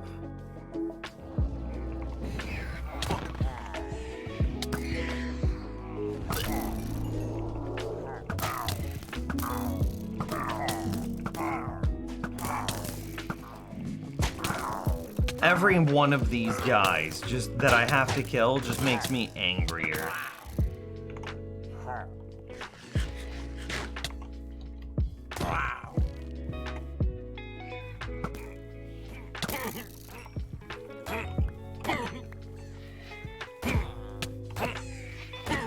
Be done. Hero of the village, damn it! Let's go! Come on! I can't really keep up with chat right now for pretty obvious reasons.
Just realized that this beacon is not set to strength resistance. It's set to haste.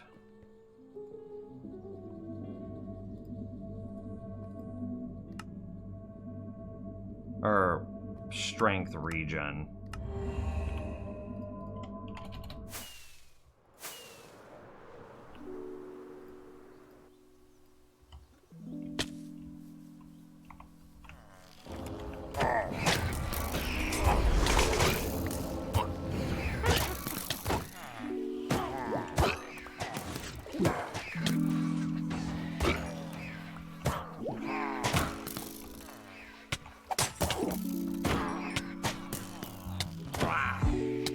Another wave? Really? This is my life now.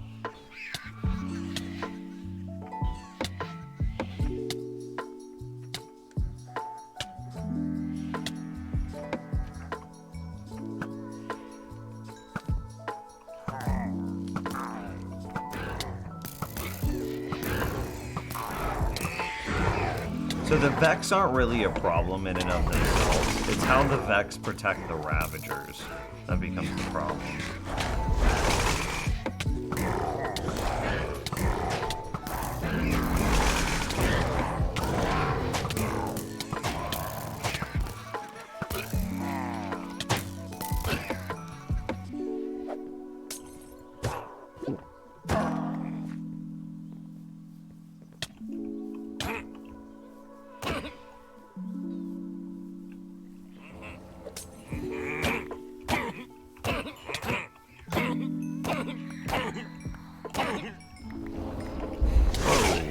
Whoa, how'd they move that quick?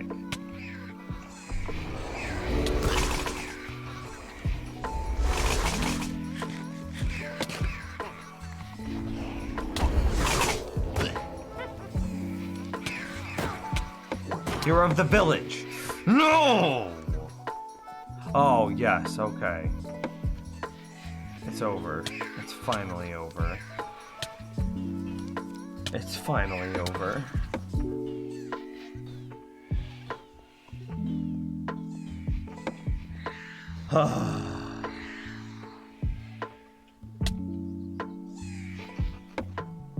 Finally.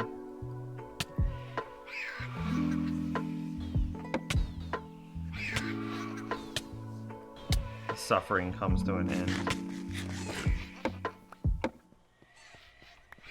You know what? I kind of want the emeralds.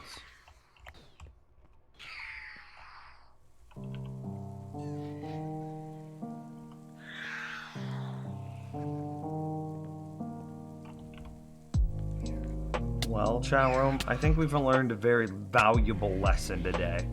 And that's don't forget to drink your milk after going to the raid farm.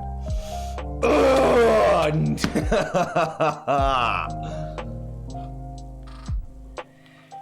ain't gonna worry about the things trying to kill you. What, the Vex? Vex tickle, dude. And I'm not ticklish.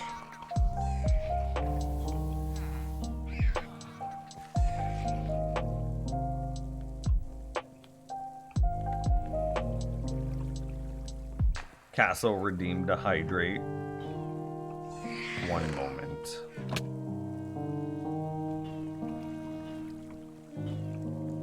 God for netherite armor, am I right? Yeah, it's not like netherite armor's busted at all.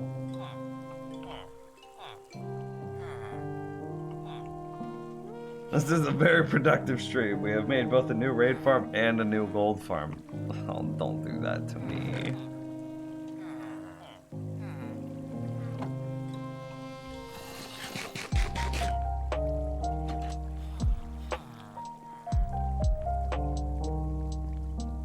We got some scrolling up to do. I don't scroll up in chat. If you want me to see a message, resend the message. And I missed a hydrate? Okay, I will take a hydrate.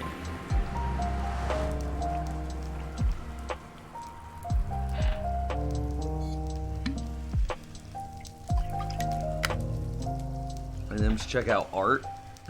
All right.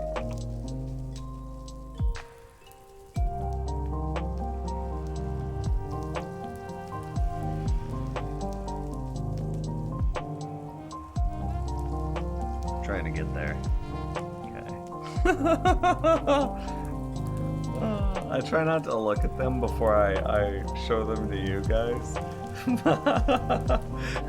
But there's just no way to not look at this.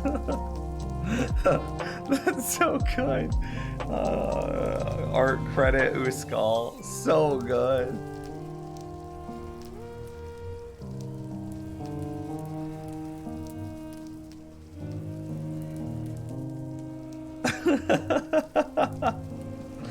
I'm amused. Oh, that makes it feel so much better that I killed two of my important villagers.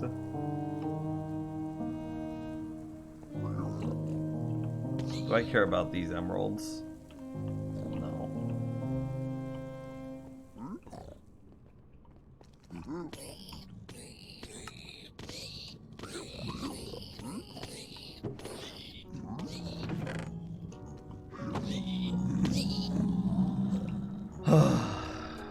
Big sad.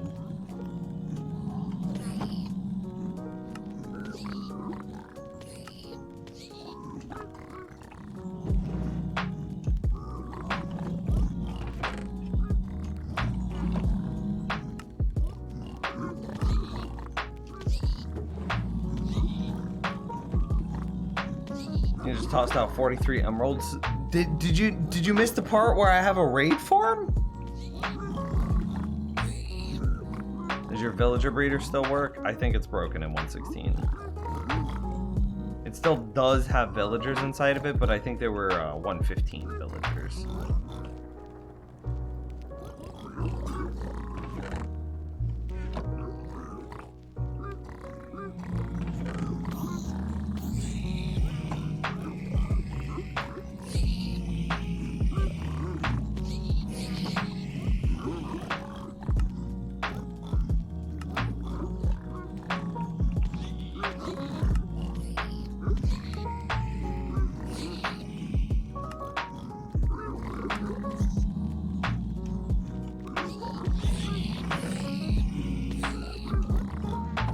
Man, it looks like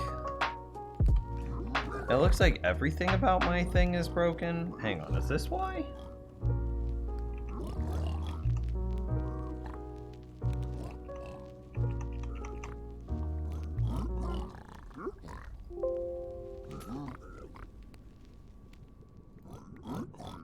Ah, that's why my thingy was broken. Okay. NBD. I figured it out. Gareth, minimal effort. Now the most recent sub, and Dono. Figured it out. Figured it out. Yeah, Uskull's so incredibly talented. It's kind of unfair to the rest of us.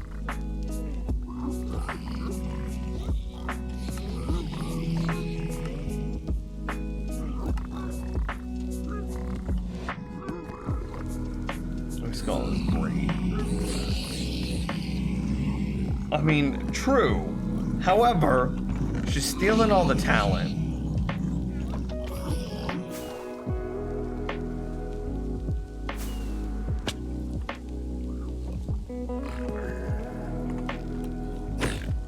My bow's low durability.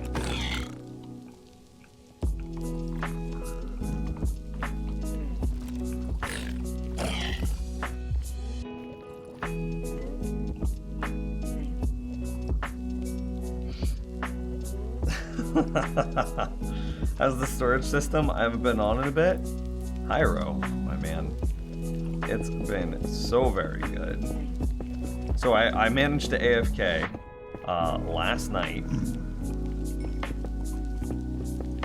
as my first like true test run. Obviously it went well. I didn't die. You know, I did come back and I was starving, but we prepared for that. We had a regen beacon running, and you can't starve to death through a regen beacon. So that was working as intended.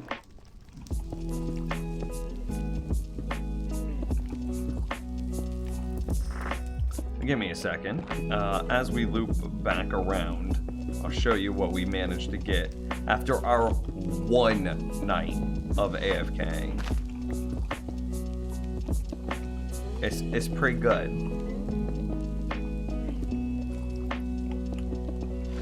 Uskull, I also want to say that you draw the Phoenix exactly as I envision it in my mind.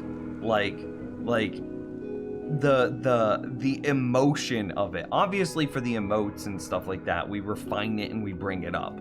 But it's like right between what you and Candy are able to do is exactly the thing that exists in my brain. And the fact that, I mean, both of you are able to put that into pen to paper and do that is just wild. Yeah.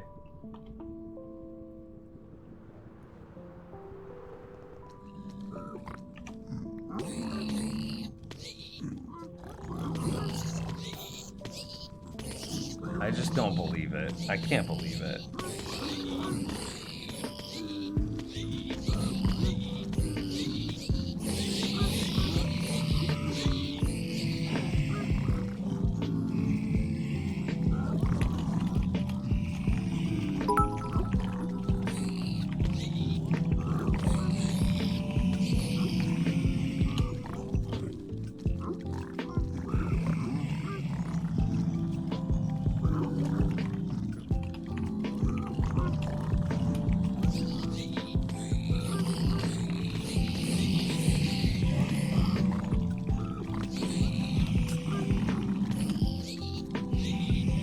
Okay, sorry, I had a message, and I needed to respond to it. That's my B.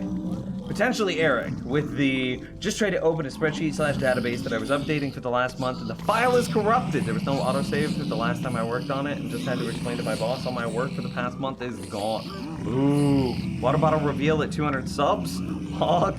Yo, chat room was there when I bought the water bottle. We researched the shit out of it, dude. I fully believe that we have the greatest water bottle that mankind has ever seen. We did so much research. Anyway. We spent basically an entire stream researching water bottles on Amazon. I'm not even playing. Okay. So the farm went pretty well. Hyro. Yeah, I AFK'd overnight. We got the beacon set up. You can see I've got the strength, resistance, regen. I blocked off this door. Obviously, I want to build some sort of like proper door that blah blah blah blah blah. But we blocked off the door, and then I turned on my auto clicker to just like sit here and kill zombie piglin after zombie piglin after zombie piglin infinitely. And then, you know, I went to bed and came back, and I had gained 80 some odd levels. I went from 440 to like whatever the title of the stream is, 527, so like 87 levels, and I've since gained 3 more. So I've gained 90 levels since last stream, which is insanity. So first, the gold storage is pretty good. We've emptied out a little bit of it, but clearly if it made it out to this point, then all of these were full. So, pretty good. We filled up 3x4 chests. So, almost 13 double chests of nuggets on that side. And the same thing here. So, we'll say that's 12.5 plus 12.5. I'm going to say that we filled up 25 double chests of gold nuggets. Okay, hang on. I see a thing. We got to do a thing.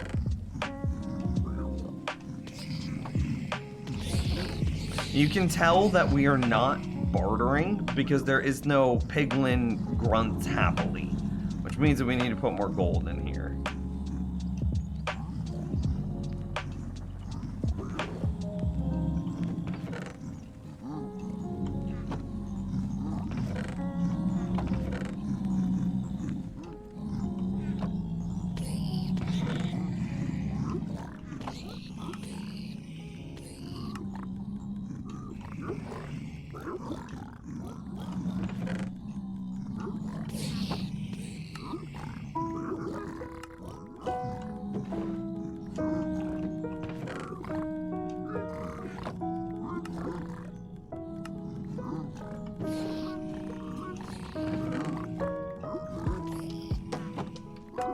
See, this isn't too bad.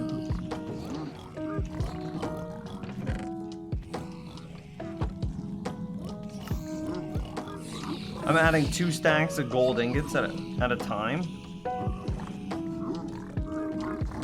Seems fine.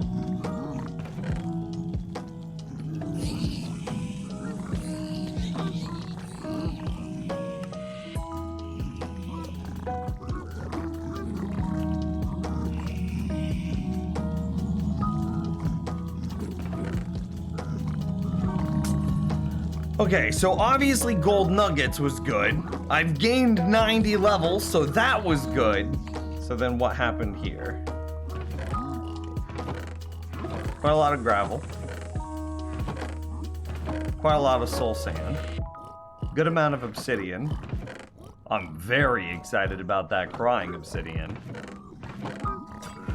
Good amount of nether brick. Blackstone doesn't come out until 116.2.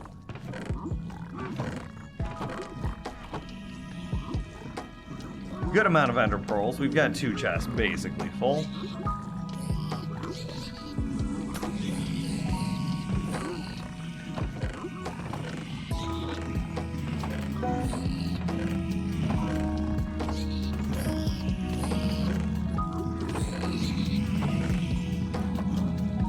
So pretty good. Pretty good. I'm very happy with how it turned out.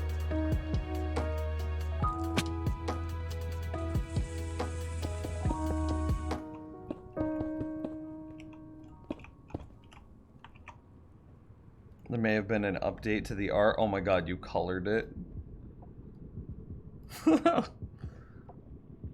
Oh, and I think you added some variation to the zombie piglin. Nice. I like it. I like it. I like it.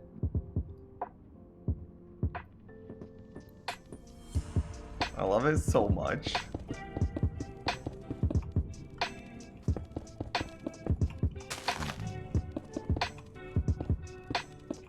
And this is why Uskal is VIP. It definitely is. I mean, she's also really funny. In addition to being unfairly talented. So, like... what you want? Isn't that the type of person that you VIP? I think it's the type of person that you VIP.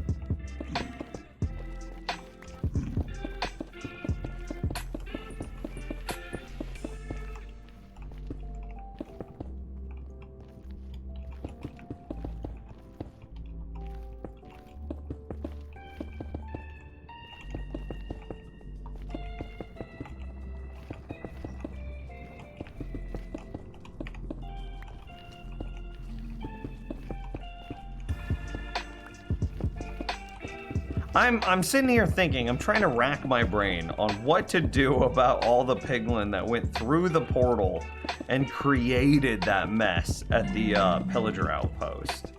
And it's like, do I really need to set up like smart portal rooms that turn on and off?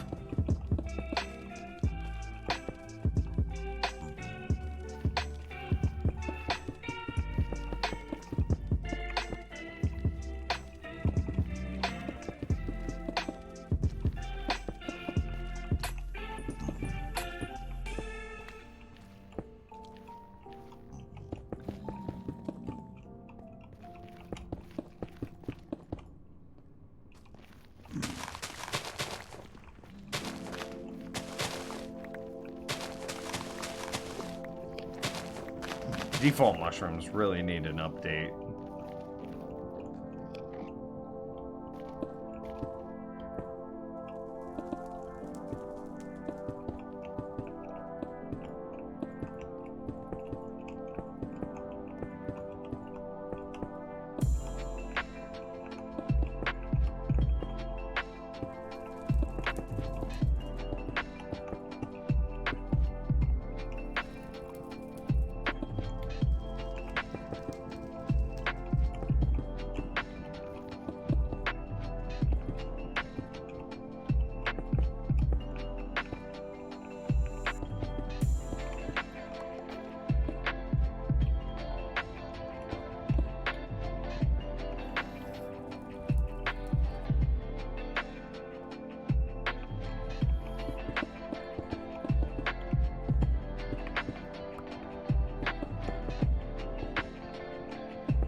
It despawned. I didn't even get the chance to kill it. It took the coward's way out. She likes ants, but better? And it's saying, what?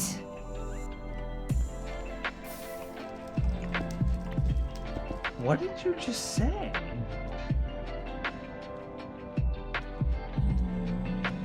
Have them fall into a pool of 3 blocks deep water? So surround the portal on the other side with water.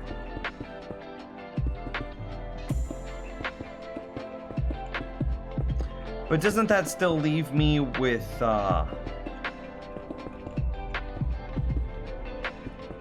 problem? Doesn't that still leave me with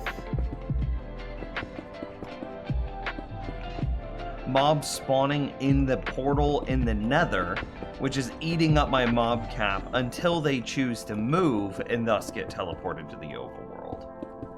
I need to make the portals in the Nether spawn proof. Or is it some other issue that I'm failing to diagnose?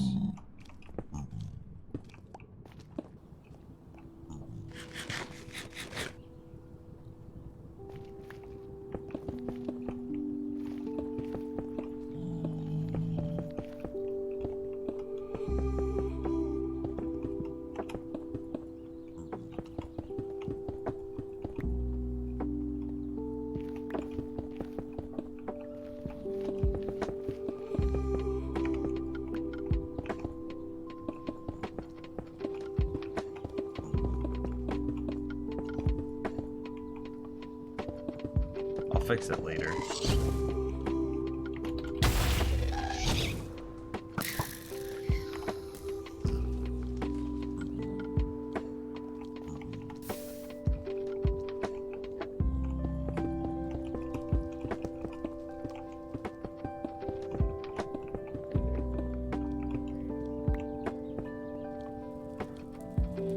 Whew. Hey Nims, how's it hanging? Pretty good. I don't see any dangly bits, so pretty good. This has already been a wild stream, and it says short stream. What I was thinking is we shut off the portal in the Nether, and then while the portal is shut off, we have some pistons that extend out some bottom slabs from behind it, and then it's like proper shut off, you know?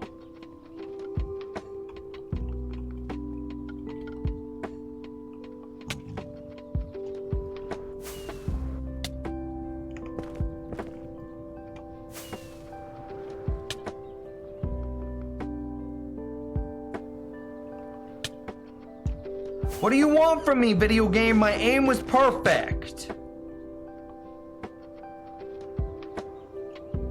Okay.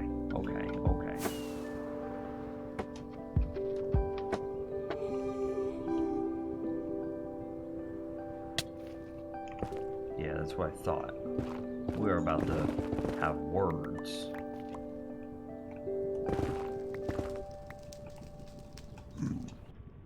What are you? Why are you just a hole? What is this? I guarantee that this is a spot that mobs are spawning.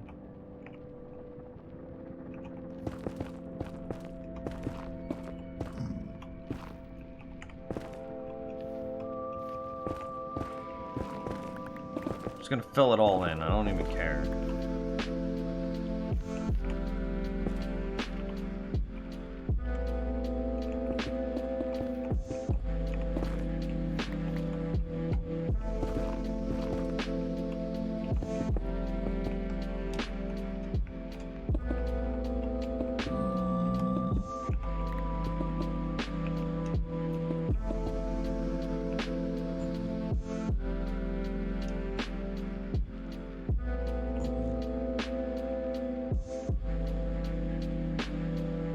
So you can spawn it in a lit portal on the obsidian. That's my... Yes, that's my idea. Okay, time for you to leave.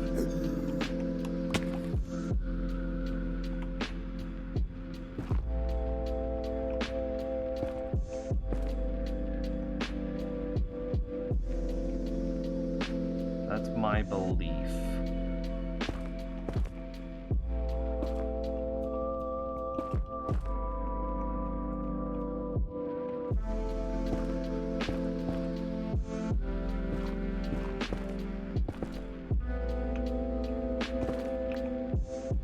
Did I get it all? I think I got it all.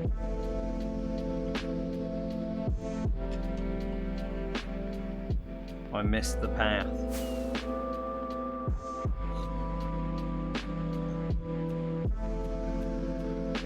I mean, this is a good sign. Do you remember how many zombie piglins there used to be up here? And now look at it.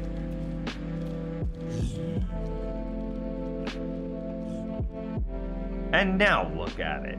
So much better. Okay, it seems like we've got a lot over here though. Okay.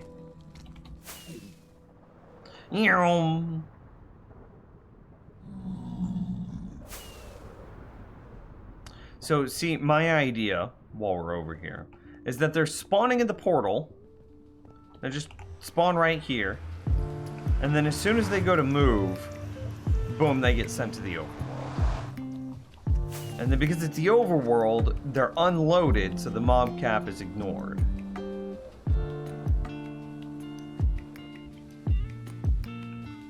That's my best guess. You You know, it's another dimension. We use that mechanic all the time. In order to shove stuff in the nether to make it, so that way you could store huge amounts of mobs. We basically did the same thing, but we stored them in the overworld.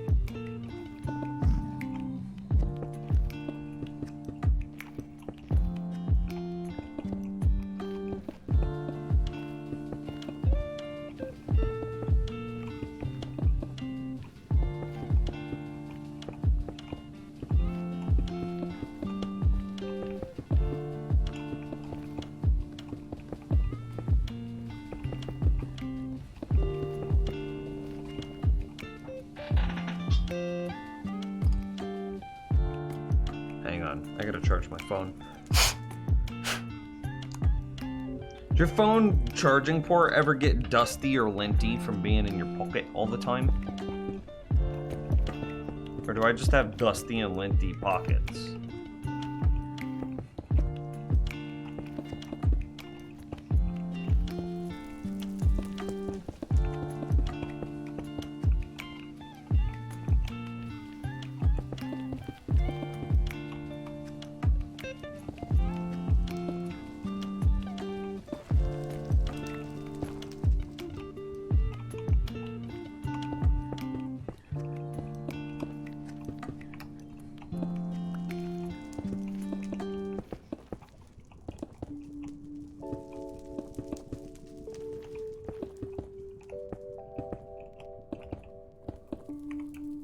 Just me? Okay.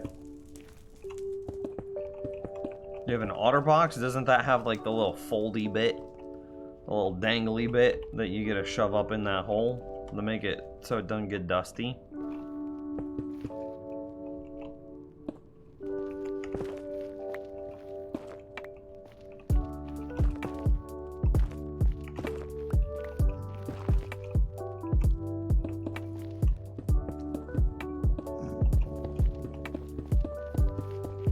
Heading out for work for the night. See you later. Have a good stream. Thank you, Castle. Have a good night at work. No, I'm going to call it a dangly bit. Panel 1. It's got a little dangly bit that you put in the hole. Oh well. You know what, chat room? You might not be amused, but I'm very amused with myself. E Jones, have a good night. Oh, damn. It wouldn't be fair of me to ask. I was gonna ask if you ever found your Tootsie Rolls or your Reese's Peanut Butter Cups and what you thought of them.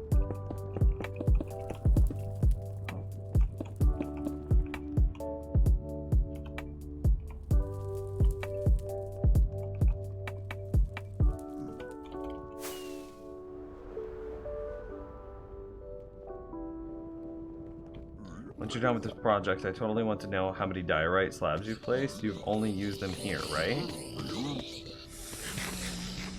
Yeah, I think we have only used them here.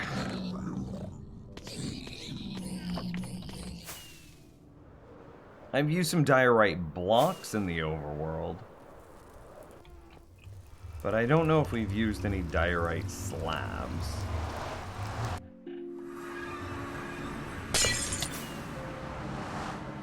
Nope, we did use some diorite slabs here. And we might have used some diorite slabs. I'm just trying to denote a different circuit, but it didn't look like it.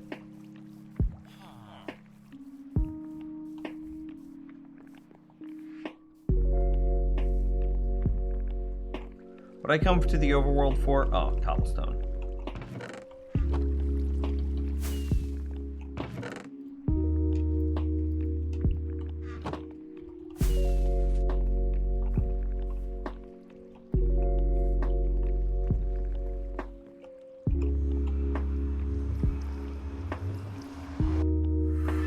Those are probably a rounding error at this point. I mean, very likely, right? Out of the hundreds of thousands that I've placed, or is like a 3x6, or so is like 36 blocks gonna really change it? No. You're right. I just don't care.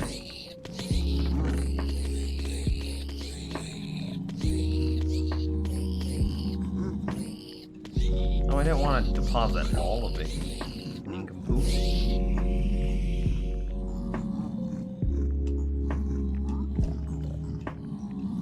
Why did it pull?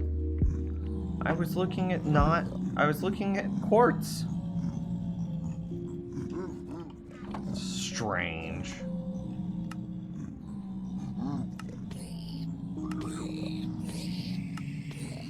Interesting that that's how you make.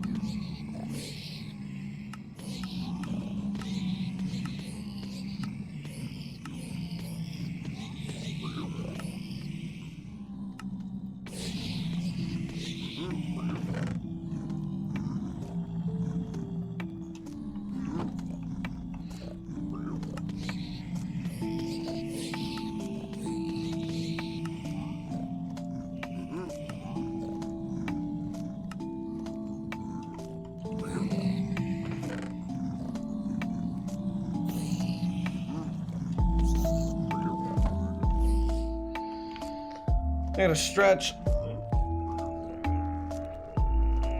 Can we see your stats, Nims? Like stone mine, zombie pigman killed. Hey, I'll show you zombie pigman killed. Mobs. I've killed 8,256 blaze. Surprise, I have a blaze farm.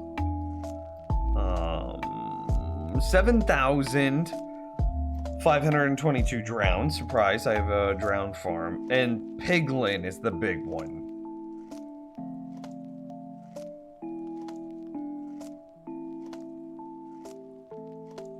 Zombie piglin. 1,700 slime. 2001 vindicators.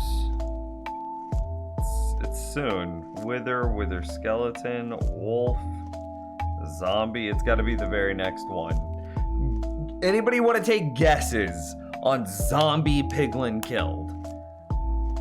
I'm gonna guess like 20,000. Because think, if we've got 8,000 blaze and 7,000 drown. Oh, zombie villagers are next. Zombified piglin. 58k? Oh, he went real big. 72,000! 71,928. That was not the number I was looking for. Whoa! We have committed genocide, chat! Wow! I was not expecting 72,000. I was like, oh yeah, no, maybe 2 or 3 times as many drowned.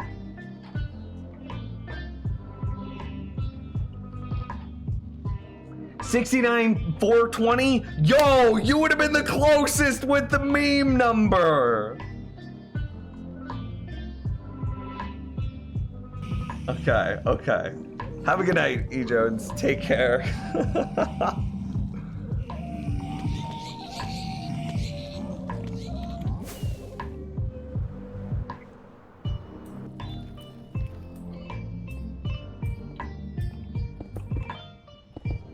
Good thing they're zombies, right?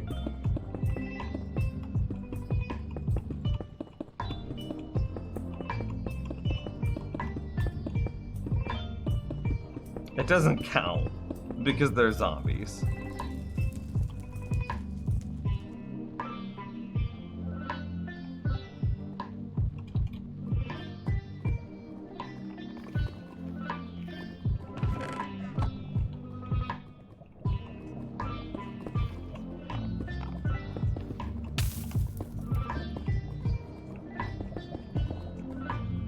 Shredder boys, you look cold. Go not be cold. But also, please don't make me punch you.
Just for good measure on some of those.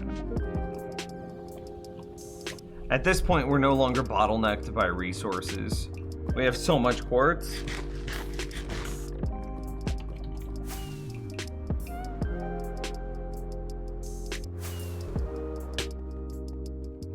I think even the Geneva Convention would allow for the slaughter of zombies. You know, you would hope so.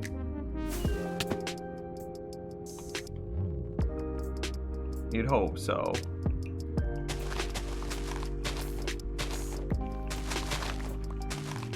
Yo, I watched Train to Busan for the first time the other day. Has chat room seen it?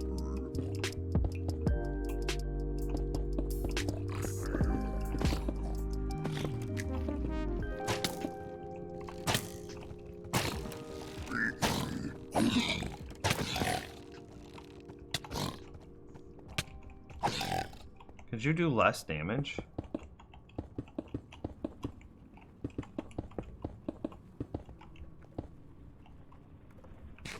Haven't? Nope, not yet. Nope. Oh, it's fair.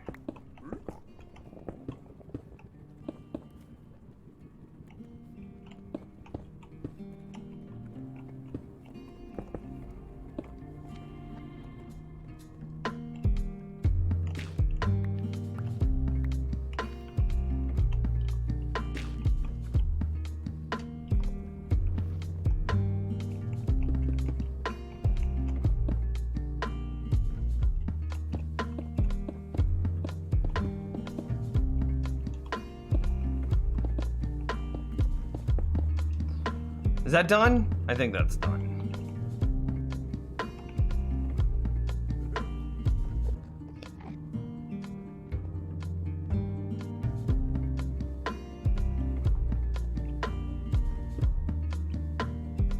Must have missed the spot. I've seen it. It's amazing. It says block simple. You know what? I wanted to ask, am I missing something?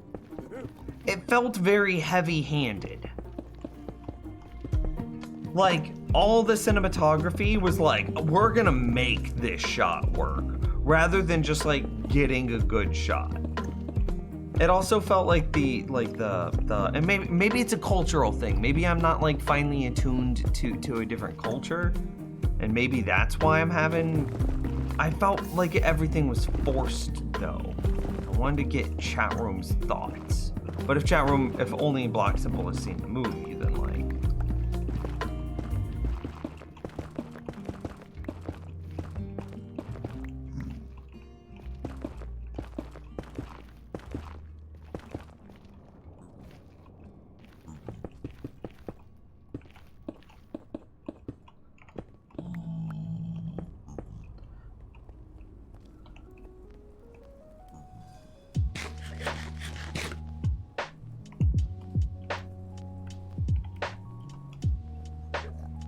I'm sure James Wargle would be willing to help you find an anime as well.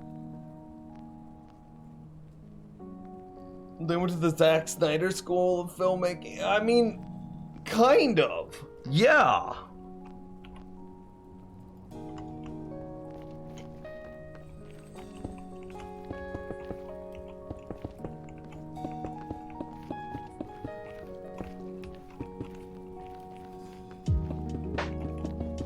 I felt like it was one of those movies that instead of making me feel a certain way, it told me to feel a certain way. Like, it was very clearly like, okay, and now at this scene you're supposed to cry, and at this scene you're supposed to be proud, and at this scene you're supposed to be whatever.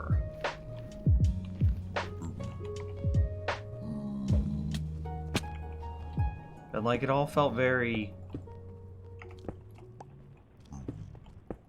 heavy-handed. It was that, am I missing something? Am I just a douche? It's possible that I'm just a douche. Let's be honest, the overwhelming likelihood.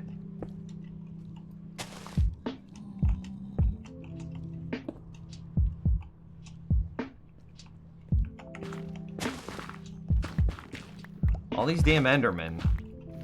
Placing, leaving mushrooms.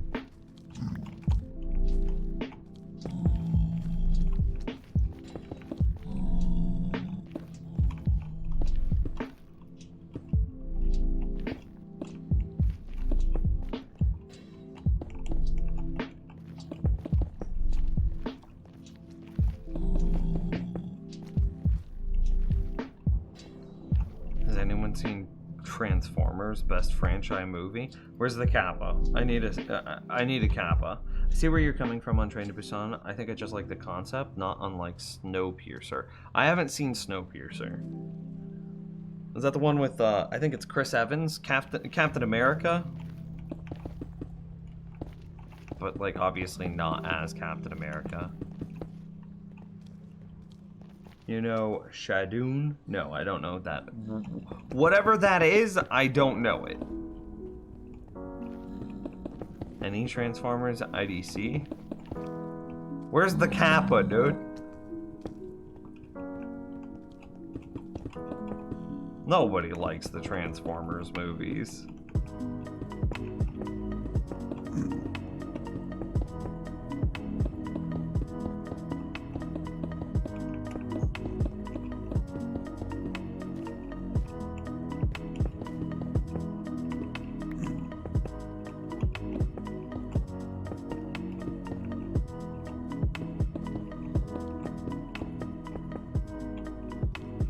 You love them? I'm for real.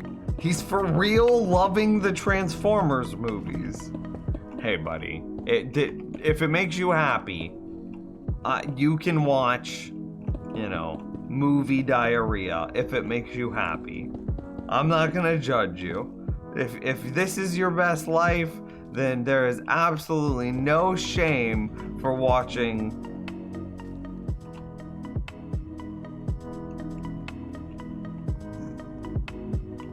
transforming car movie with zero plot. If that's the thing that you enjoy, no shame.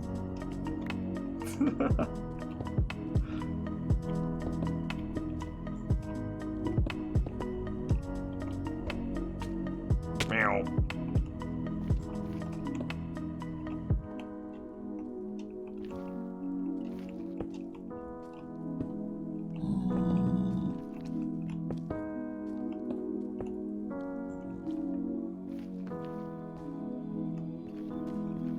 You should make some potions of leaping for this.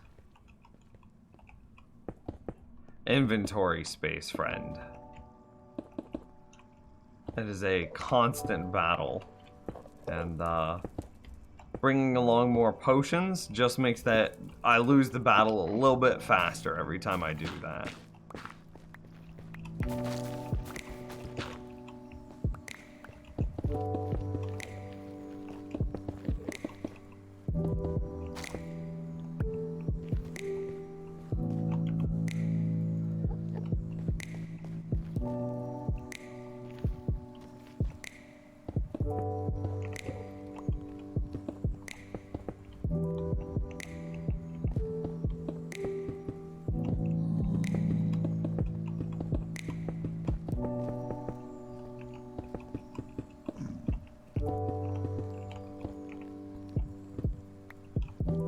What about Titanic? I don't know, I haven't seen Titanic in an age.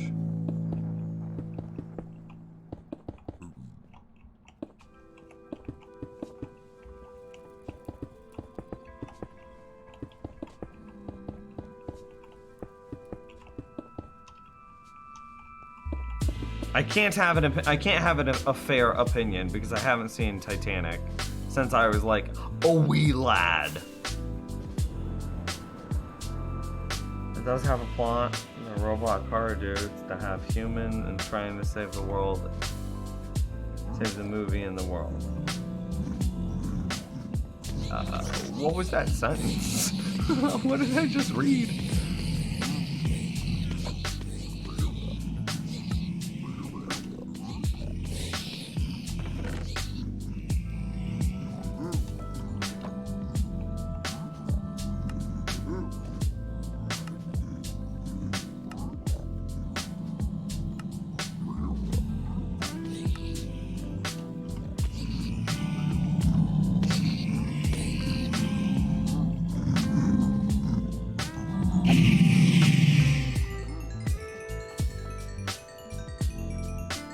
Regarding Train to Busan, was everything plainly stated so there was no subtext or multiple levels? I hate how some of these movies are doing that nowadays.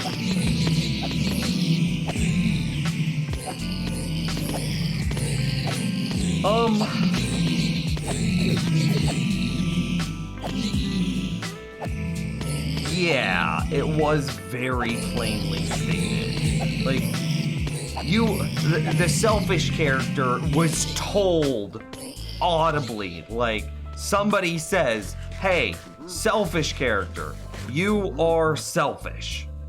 Literally says that.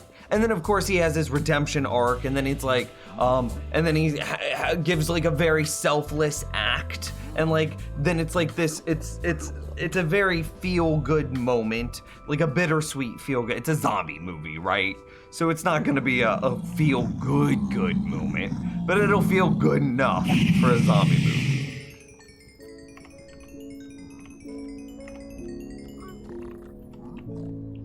But he was literally told, hey, you're selfish. And then like, rather than showing us how he was selfish, rather than like creating a picture or an ideology of him being selfish, he's just literally verbally stated that he's a very selfish character. And it's just like, oh, God, come on. And so then whenever like the selfless act happens, it's just like, oh, well, this was stated very many times that this was going to happen. So the emotional response that I want to feel here, I can't feel because I'm being told to feel it. Like, imagine somebody smacking you in the face with a book, and then the book just says, be sad, be sad, be sad. Right now, hey, you watching this movie, you should be sad right now. I was like, well, no, I'm not sad now, damn. And like, I don't know if that was a thing that I missed, or if it's a cultural thing, or if I'm just dumb.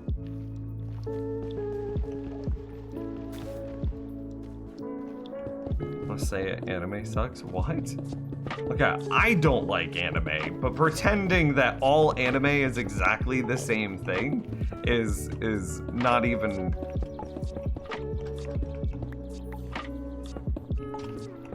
Like, I don't even understand how you could justify that.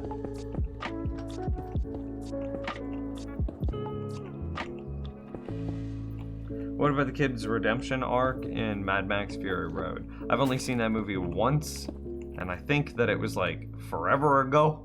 So again, I don't think I can have an opinion. I don't think I'm a... What? Oh, God. Why was I just placing one at a time? Then it hit me. It's because I still had inventory buffer blocks.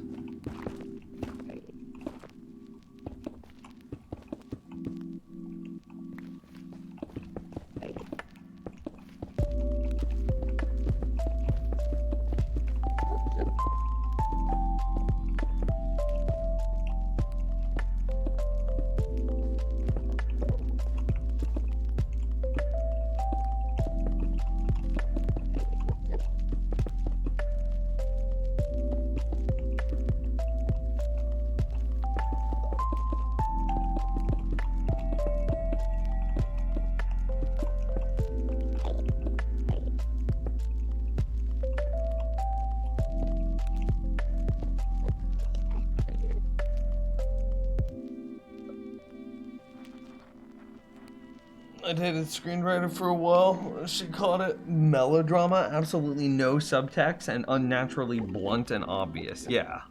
I mean, there were points in Train to Busan where I was just like, okay, so this is gonna happen, and then this is gonna happen, and then this is gonna happen. And it's like at the beginning of the movie, you have like this father-daughter pair up, and it's like, again, there's no real spoilers there. So you have this father-daughter pair up, and it's just like, okay, this is good. And then within a couple of minutes, it's like, Daddy, you're so selfish. Daddy, you're so selfish. And it's like, okay, so Dad's clearly gonna do something selfless to save the daughter before the end of the movie. And without spoiling too much, yes, he 100% did something very selfless to save the daughter before the end of the movie.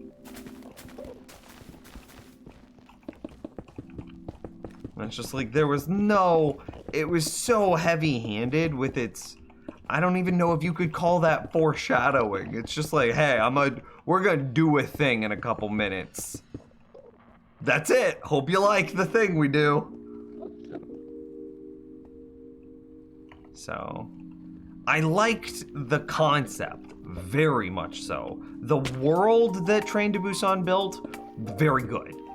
The storytelling in that world, very heavy-handed. In my, well, actually, opinion.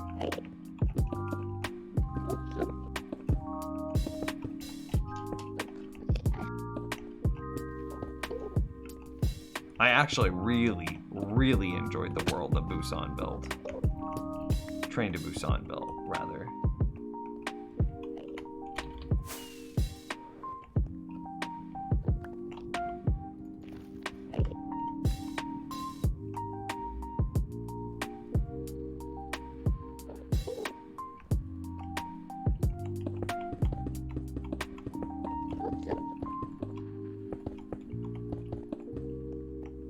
Reminds me of the Purge movies. I haven't seen those. I can't stand that concept.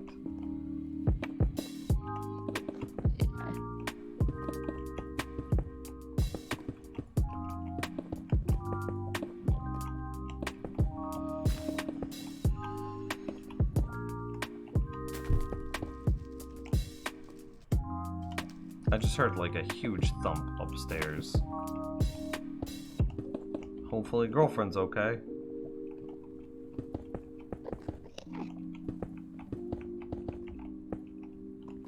Like the biggest of thumps.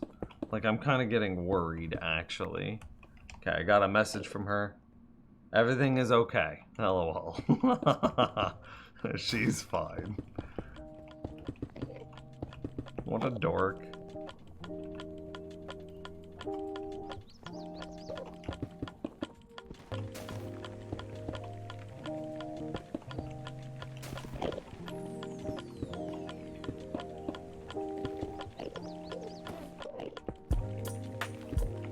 I'm very excited for Enderman to stop spawning over here. I'm very excited.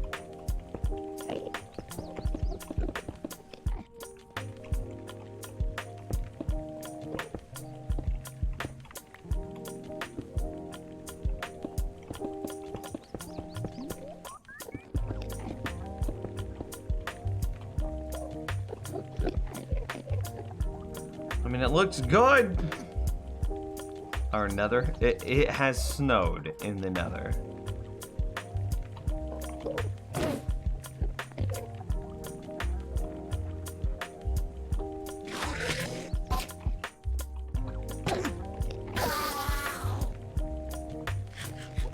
What are you doing in your world right now? I'm slabbing my nether to improve the rates of my zombie piglin farm. I'm worried about this because I think that building on top of the nether roof is kind of cheesy, and I'm lactose intolerant, but not really. But so I didn't want to build it on top of the nether because, like, look at it. You have to get through a block that you're not supposed to get get into a perfectly flat world where mobs don't spawn, that you can build perfectly exactly what you want unquestioned. It's definitely cheese. It's just cheese that, like, the entire community has said, we're all okay with it. But I said, you know what, let's have some fun. Let's pretend like that's not a thing that exists.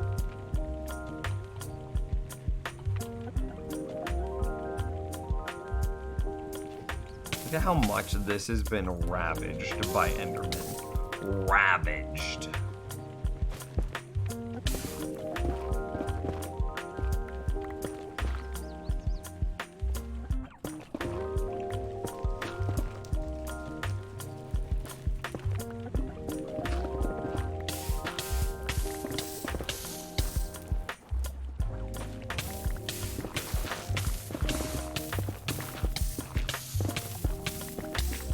Probably just because I'm old, but I think one of the best dystopian movies ever made was Brazil. Has anyone seen it? I've never even heard of it.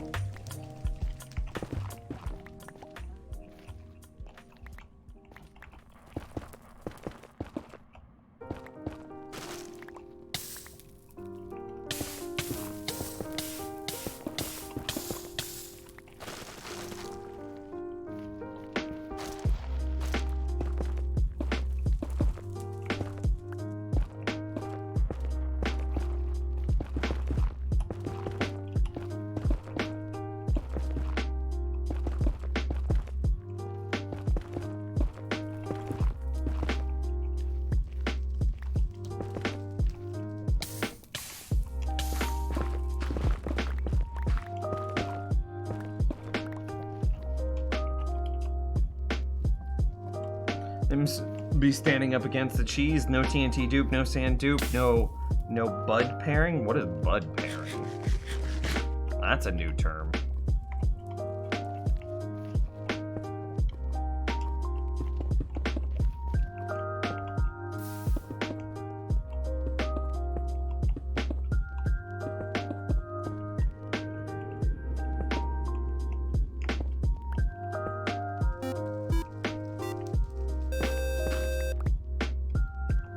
What is that? Necro with another gifted sub, dude! You're incredible.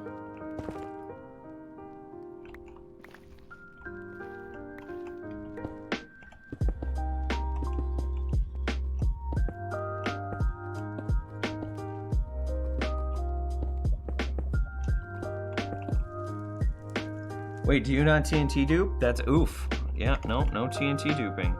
Duping is cheating in literally any other game. Go try to dupe in RuneScape. Go try to dupe in World of Warcraft. Go see what happens.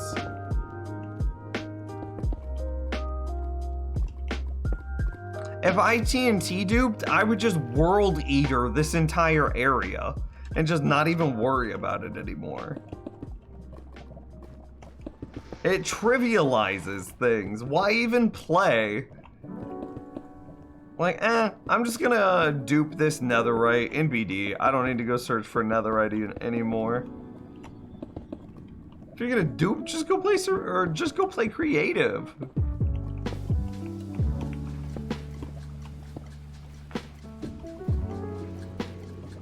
Brazil is something you should put on your list. Terry Gilliam is one of the weirdest and awesome filmmakers of all time. Never heard of him.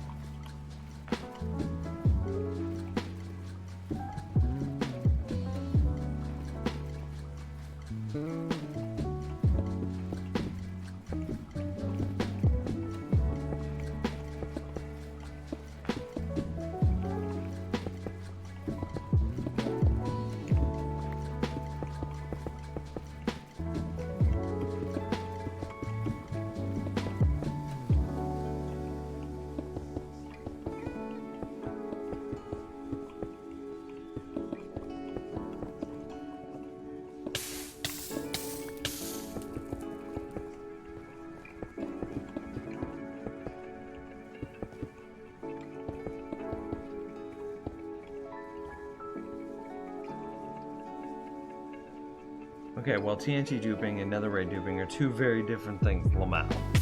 I mean, I would make the argument that they're not. TNT is... almost harder to get in relevant amounts than netherite is. I would rather get a relevant amount of netherite than get a relevant amount of TNT. Because a relevant amount of netherite is only, you know, 20 or 30 ancient debris stretch. A relevant amount of netherite is only 20 or 30 ancient debris, but a relevant amount of TNT is going to be like a double chest or two. And it's like getting a double chest of TNT, no duping, is tough. Not in the, oh my gosh, you have to get so much sand and gunpowder. That's not hard. It's just time consuming. You just gotta go level a desert, and it's just like exhausting.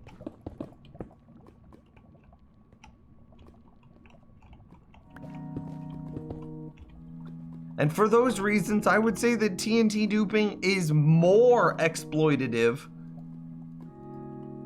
than netherite duping would be.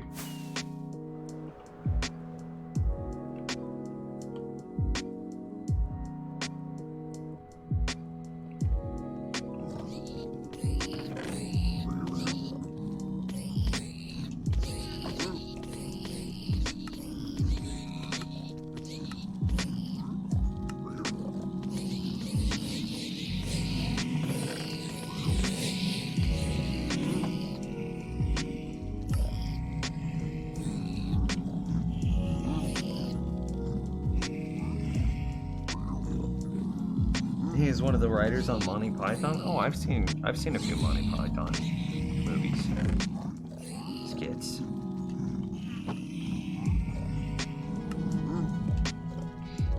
I mean, when it comes to tree farm, I think it makes sense to just plop a dispenser and use actual TNT. I mean, have you seen my AFK tree farm? It works with oak, birch, jungle, and spruce. Why do you need TNT?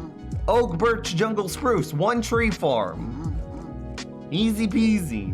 You have to have the player there anyway to be able to place the sapling, so if the player's already there to AFK the damn thing, you might as well have the player be the one that cuts down the tree. Am I right? Am I right? I am not for TNT duping. I just like TNT flying machines, and the only way to do that is duping. Yeah, but you use an iron farm, right? It's not duping. I'm farming. Very different things. And I'm not glitching to do it either. I'm just taking advantage of natural game mechanics. Which you can make the argument that TNT duping is a natural game mechanic, but iron golems have a set way that they are designed to spawn. Iron golem spawning is intentional, is deliberate, is an intended thing. Whereas TNT duping is not.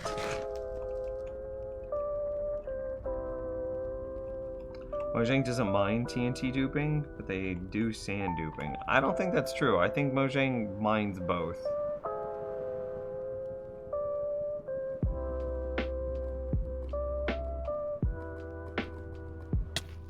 Is TNT duping a thing in Bedrock?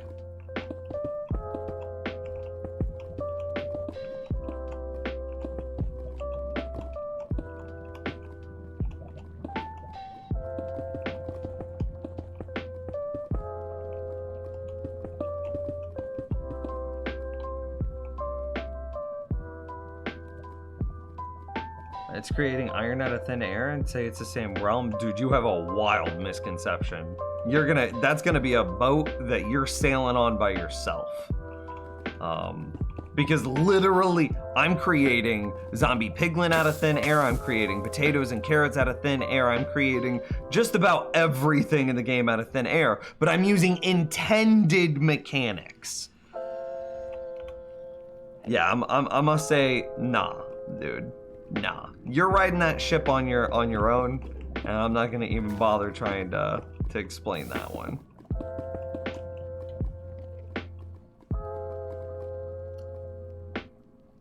I sneezed while brushing my teeth. It was not pleasant. Oof. Oof.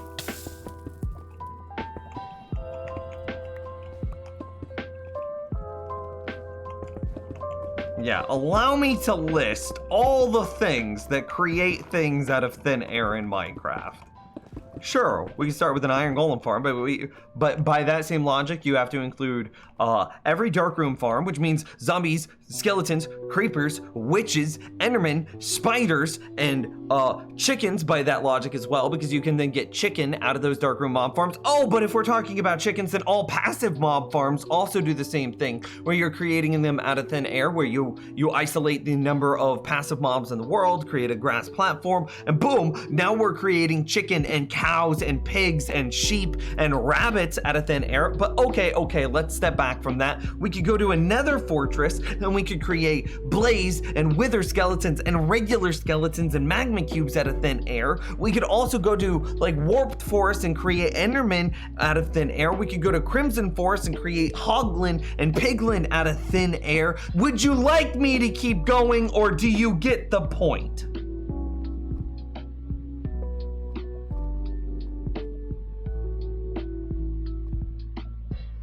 Let's go with the hydrate.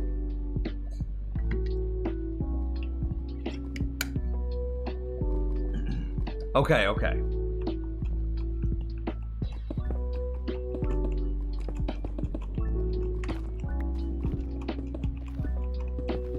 That's what I'm saying. It's the same boat. No, it's not. It's not even a little bit the same boat. So iron golems are given XYZ rule to be able to spawn, right? Iron golems were a set about some developer sat down and said, I am going to make this thing. I'm gonna sit down and I'm gonna put iron golems in the game. And then he determined what they look like, how they move, what they sound like, and how they spawn, and the things that they interact with. And he set out to develop some code in order to do that. For TNT duping, and I'm not saying that this is wrong, I'm just saying that like your perception of how TNT duping and iron golem farms are the same thing is wrong. I'm not trying to bust your balls on TNT duping being wrong, because that's my personal opinion. However, TNT duping is absolutely not the same thing as iron golem farms or whatever examples you want to make. So here's why.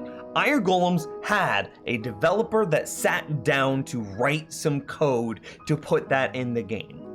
TNT duping was a side effect of the physics engine in Minecraft. It's a side effect of a falling entity being generated at the exact same time that you move the entity. It's a glitch. No one set about to implement that into the game.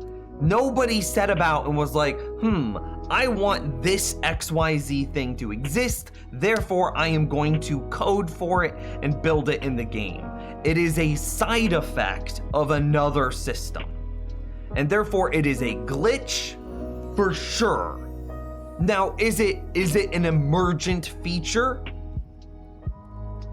What are you talking about? No one intended iron golem farms to work as they do. That is empirically and factually incorrect. Iron golem farms have been reworked by Mojang multiple times, most recently in the Village and Pillage update. What are you on? What sort of alternate reality do you live in?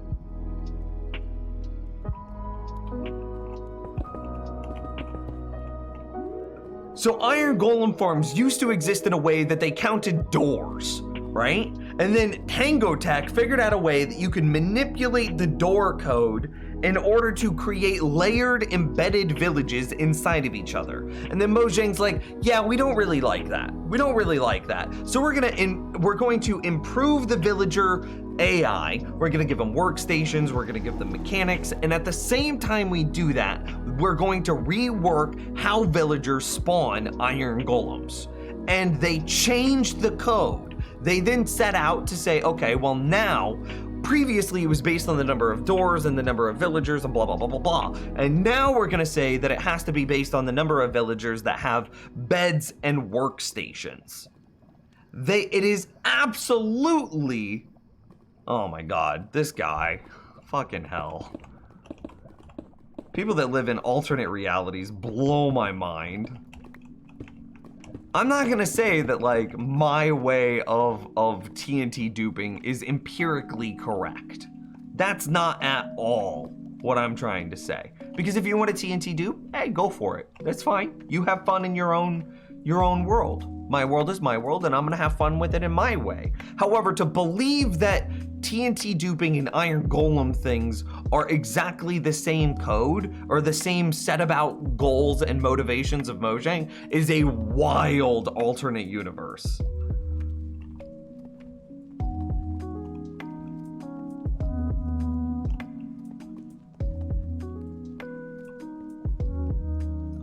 Is using game mechanics to your advantage. Okay, well now you're changing your argument. Yeah, I would agree with its using game mechanics to your advantage. But to say that they're the same thing is a gross misrepresentation of how Iron Golem spawns work versus how TNT duping works. TNT duping is more analogous to quasi-connectivity being an emergent feature. That's what you really should be. That's what you should really be arguing. It's emergent gameplay, and you're taking advantage of the emergent gameplay in a way that you find fun. And here, I'll argue your argument for you because you're so bad at it. It's okay, I got you. So TNT duping and quasi-connectivity are good to have in the game, because it is a type of emergent gameplay. It wasn't originally set about to be added to the game by the developers. It's not the same as Iron Golem farms or Darkroom mob farms or blah, blah, blah, blah, blah.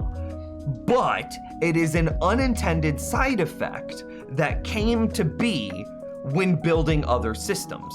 And because that unintended side effect, so many players enjoyed it and it had so many useful features that Mojang says, we're gonna leave it in the game. And to that end, Mojang is now retroactively approving it because they're leaving it in, allowing this interesting emergent gameplay to continue to exist. And therefore, Mojang's, by not removing it, they are signing off on the mechanic and therefore allowing that emergent gameplay to remain part of the game. There's your argument, you're welcome. I disagree with it, but there's your argument as not presented like a memer.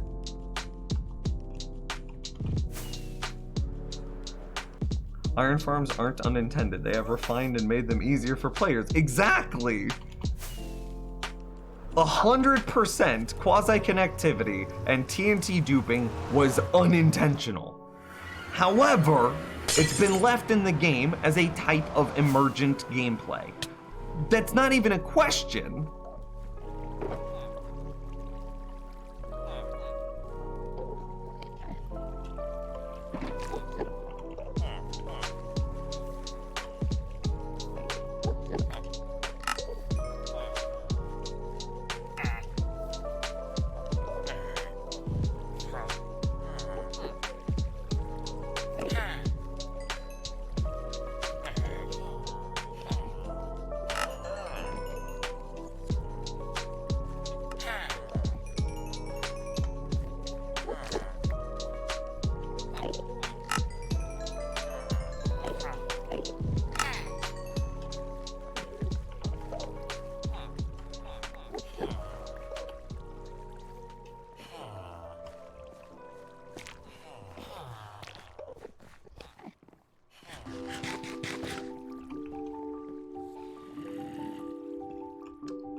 I mean, see, so I personally don't enjoy it because it feels cheesy to me. TNT duping, it is very clearly unintended gameplay that has been retroactively approved because of how positive the community response was. Does that make it bad or wrong? No.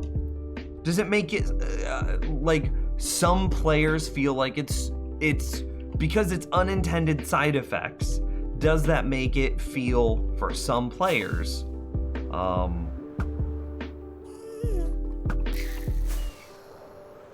cheesy or gross? Yeah, and that's where I come from. But to say that it's the same thing as Iron Golems is such a wild leap.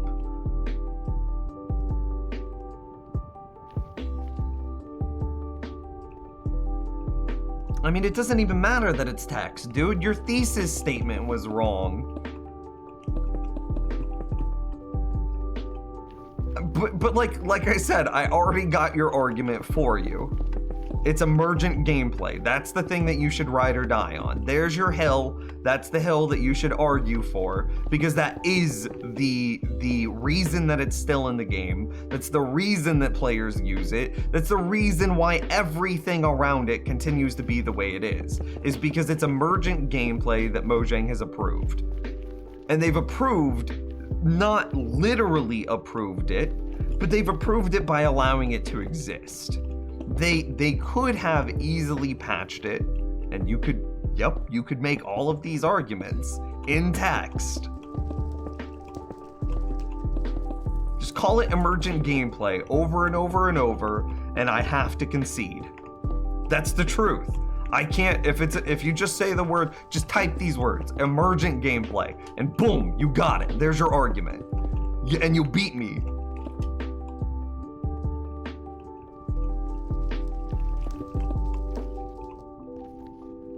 I haven't said emergent gameplay once. That's my point, dude!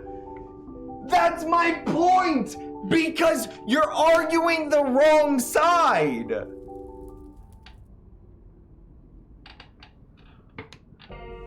Just say the words. Say it's emergent gameplay, and then I'll go, you know what, you're right, I concede. Just say the words. Say the words, it's emergent gameplay, and I'll be like, dude, you're right. I can't, it's emergent gameplay. Absolutely.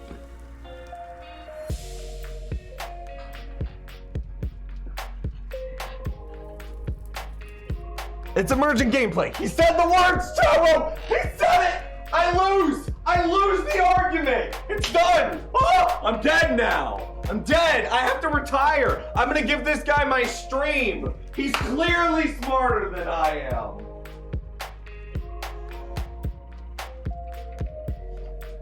You got me! It's emergent gameplay! You win! Not ironically! I'm not even joking! You win! It is emergent gameplay! And Mojang has, by allowing it to continue to exist, approved of its existence. That's it! You win!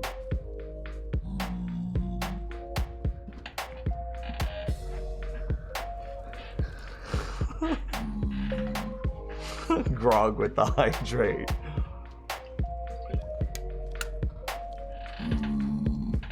Hey, Aphios with the hydrate, with a couple of hydrate.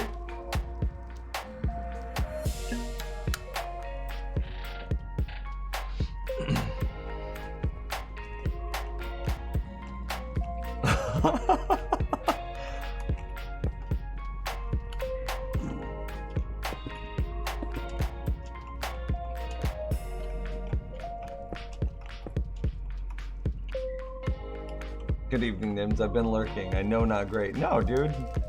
You can lurk all you want. Everybody experiences stuff in different ways.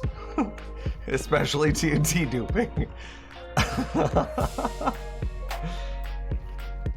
I love the fact that you know so much about Minecraft in the back end of the game. I was actually just searching for someone to watch who was playing hardcore Minecraft. I'd like to learn more about it. Hey, I'd be happy to answer any questions. If you want to get started in hardcore Minecraft, I have a cheat sheet for you. I figured out the broken way. everybody can be successful at hardcore Minecraft if you just follow the Nim's tips and tricks. And then you yourself could be at level 530 in a hardcore world. I sound like an infomercial, damn it.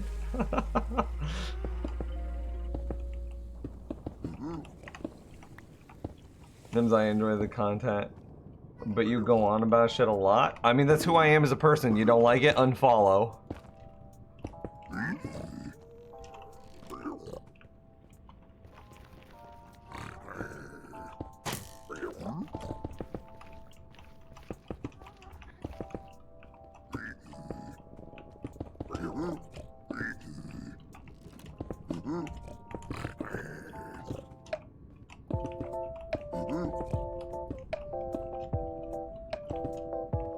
I also don't. I also get, and this is a problem with me as a human being. I also absolutely reject the feelings as facts argument. I can't stand them. Which is what you were doing with the Iron Golem stuff. It's like, well, I feel like Iron Golems and TNT duping is the same thing. Well, you feel that way, but I don't feel that way. So we're at an impasse because your argument is rooted in your own, and it's impossible to have a conversation with that, right? But if you then root it in reality instead of, and I shouldn't necessarily say reality because your feelings are valid and true, but if you root it in empirical things that are verifiable across all people, thus making the feelings, your feelings versus my feelings irrelevant, and if we root it in reality, I shouldn't say reality, I don't like that. If you root it in empirical truths that are verifiable regardless of how we feel about them, well then we can pull apart the conversation and get to the nugget at the bottom.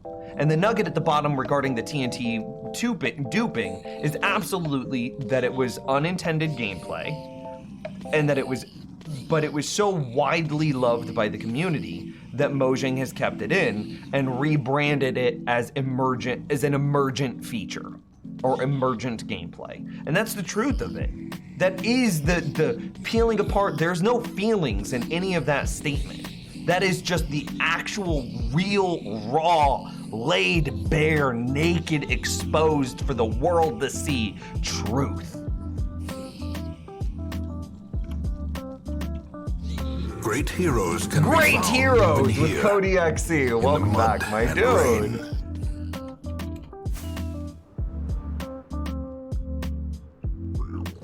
Now, does that, again, that emergent gameplay, does that make it wrong? Does that make it evil? Does that make it bad? No, that's my feeling. But I'm not talking about my feelings here. This is separate from that. The nugget of raw, naked truth is TNT duping was an accident, was a glitch, but people liked it so much, Mojang left it in. Simply emergent gameplay. Now, how do you feel about Mojang leaving it in? Well, at that point, I feel like it shouldn't have been left in. I feel like it trivializes parts of the game. I feel like it is a cheat, it is a dupe. I feel those things. Does that make them empirical, factual? No, not at all. It's an opinion. In the same way, but you could supersede. I'm done. We're gonna talk about how to win at hardcore now. Oh, I don't have any more cobblestone. Did I not bring any more? Okay. I'm enjoying how you're using diorite slabs, the most hated block. Yo, I think it gives my nether a really cool feel. I think it makes it feel like it snowed in here, which is like literally the definition of when hell freezes over. And it's like, yes, I have brought with me the frost. And I like that. I like it a lot. Okay. I want to talk about how comfy my bed looks right now. How many pillars you got on that bed? Tips for getting XP.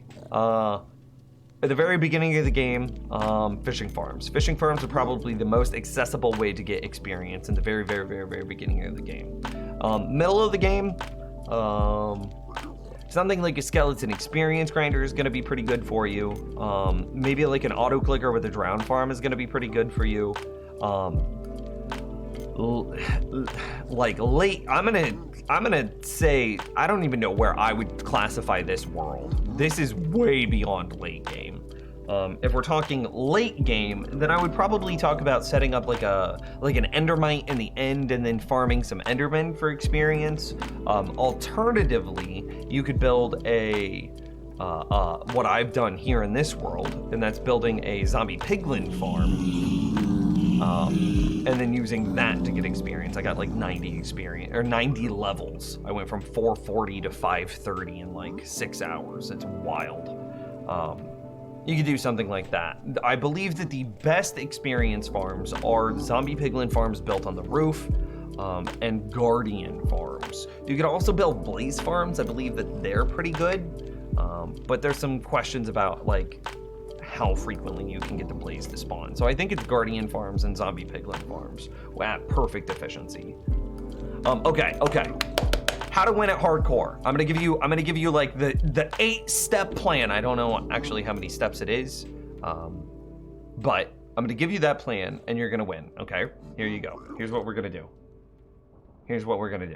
Ready? First, you're gonna load up your world. Here, I'm gonna hide the music. Blah, blah. First, you're gonna load up your world, and the first thing that you're gonna do is you're gonna set up a cow farm. Okay, something where you get just a bunch of cows together. You're gonna throw some weed at them, and then you're gonna get a bunch of cows. You're gonna get a bunch of steak, and you're gonna get a bunch of leather. This is the only thing I want you to work on for the first like day of Minecraft. Okay, cool. Get it good. You've now got a bunch of cows. You've got a bunch of leather. You've got steak, which is arguably one of the best food sources in the game. It's absolutely top 3. I would say that it's the second best for hardcore, falling behind only golden carrots for hardcore. For a regular world, steak is better, but we're not talking about a regular world, we're talking about hardcore. So steak is the best food in hardcore, IMO. Anyway, cow farm. Okay, cool. Now we've got a bunch of steak and you've got leather armor, presumably some wooden tools. You do not want to go mining until you've got this point. You want to set up some sort of house. You want to be kind of safe. You're going to be converting wood from your trees into charcoal and then using that charcoal in order to light up the area around you. Very, very, very, very safe. Do not go mining until you have your cow farm set up and you have a good amount of leather and you have a good amount of leather armor. Okay, cool. So now you've got that. You're going to go mining for 30 to 60 iron. Okay. So mining for 30 to 60 iron. This is the only point in the game where you're gonna go mining until you have full diamond armor, okay? Cool. Cow farm into mining for 30 to 60 iron. You wanna get in and out. You wanna find this 30 to 60 iron. You're not really concerned with coal. You're not really concerned with diamonds. You're definitely not gonna be looking for diamonds. You're not going deep enough to find them. You wanna be right at the surface. You know, your world is gonna be at like Y65. I want you to go no lower than Y50. Like, stay right at the top of your caves. You do not want creepers to fall down on top of you. They will kill you. Okay, cool. Now you've got your 30 to 60 iron. We're not making swords. We're not making iron armor. That's not what you need. With that 30 to 60 iron, you're gonna make a couple of, and don't do this until you have the things ready, but we're gonna be making a couple of buckets. We're gonna be making a couple of hoppers, some mine carts, and some rails, okay? So at this point, we're gonna be going with our full leather armor, with our 30 to 60 iron that we're not converting into iron armor, we're not turning into iron tools, with a good amount of steak and full leather armor, we're gonna go adventure, and find a village. Okay, so we're gonna find a village. You should have enough food at this point. You should be safe enough. You're using stone tools with full leather armor. You're gonna be traveling by daylight and sleeping through the night, okay? Find a village. It cannot be in a taiga biome because it's too many trees, there's too many mobs. but like a desert village, that's fine. Plains village, that's fine. A tundra village, that's fine. Cool, you've now got a village. So the next thing that you're gonna do is you're gonna set up a villager breeder, okay? So a villager breeder. You need to get a ton of villagers. You want a lot, just all of the villagers, damn it. You're gonna be at the very beginning of the game. You're not gonna be challenging a lot of zombies. You want to get a villager breeder set up as soon as possible, so that way, whenever these zombies roll through your town and kill a bunch of your villagers, you can repopulate, okay? So after this point, you're gonna then set up an iron golem farm. Okay, so this is gonna be the first time that we're actually using our iron. You're gonna use a couple of buckets inside of the villager breeder, harkening back to the 30 to 60 iron that we went mining for earlier. And now in the iron golem farm, we're gonna need a few hoppers. We're gonna need a few buckets because you're gonna have to have like water streams and lava and blah, blah, blah, blah, blah. And then you're gonna need a rail and I think the best one uses a rail and a minecart with a zombie inside of it, but I don't know which iron golem farm you're using. But presumably it's gonna need a little bit of iron, right? So now you've got this iron golem farm set up. Now you're getting tons and tons of iron, and of course you've like walled off your village with the trees you've been growing. You've made it all out of wood because you've only got stone tools and you're not allowed to go mining, so everything has to be wood based. So now you've got your iron golem farm set up, and cool, great. Now you're getting tons and tons of iron. Now you can upgrade your gear to iron gear, but it's not gonna really matter because the next thing that you're gonna set up is a villager trading hall, okay? So with this villager trading hall, this is where your game blows wide open. You're gonna be able to set up a blacksmith, a toolsmith, and a weaponsmith, okay? So an armor, tool, and weaponsmiths. You can sell to those villagers your iron, get emeralds, and then buy their diamond gear. And from those three villagers, the armorsmith, the toolsmith, and the weaponsmith, you can get full diamond gear without ever needing to go mining for diamonds. And with this villager trading hall, you should also be able to set up villagers that sell you things like Unbreaking 3, Mending, Protection 4, Sharpness, the list goes on and on and on. You should be able to get all of those enchanting books from your librarians to then apply them onto your armor that you're buying from your blacksmiths. And you shouldn't have a problem with levels because every time that you're dumping that iron that you get from the iron golem farm, it's gonna be giving you a ton of experience. You should be getting a wild amount of experience by selling all the iron from your iron golem farm. And with this system, and then maybe at the very end, you set up a potato/carrot farm, right? With this system, just to give you more things to be able to trade with villagers. So with this system, going with the iron golem farm, you should get so much iron that you could sell it for emeralds, that you could turn around and buy all the diamonds that you need. You could also buy golden carrots from the farmer villagers, which gives you the best food source in hardcore Minecraft. You should be able to set up a town after the only mining that you've done is for that 30 to 60 iron at the very beginning. The only adventuring that you need to do is to find the village that you found at the very beginning. And after that, this is home base. You're set up. This is where you live now. And for the next few hours of your Minecraft gameplay, you set up the villager breeder, the iron golem farm, the villager trading hall, the potato and carrot farm. And after you get those things set up, you will have full diamond armor with full protection 16, protection 4 on 4 pieces, and you'll have golden carrots. You're gonna be, you haven't even mined diamonds yet, and you're gonna be in the best diamond gear in the game. You will be borderline unkillable. You will be ready to tackle the world. You'll be strong. Powerful. How quickly the tide turns. And you will quickly turn the tides, just like Grog with his tier 1 for 5 months.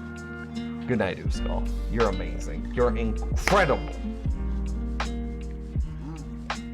And that's the system That right there is the system that's gonna get you into the end game of Minecraft with as little risk as possible. We're not going caving, we're not going adventuring, we're not fighting a bunch of monsters, we're not falling into lava, none of it. You are safe. Safe. You won't die.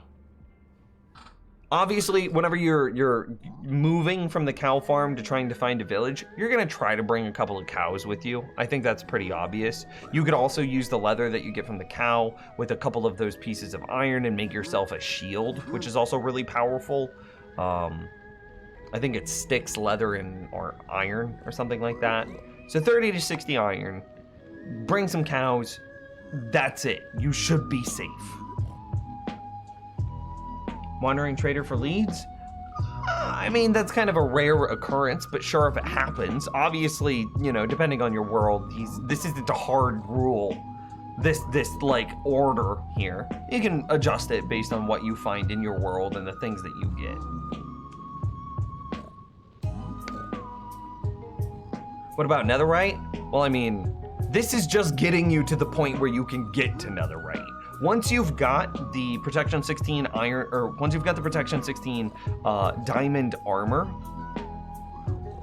at that point, you could go into the nether and plus minus go find netherite. However, I wouldn't do that until you have a good amount of ender pearls and maybe a totem of undying.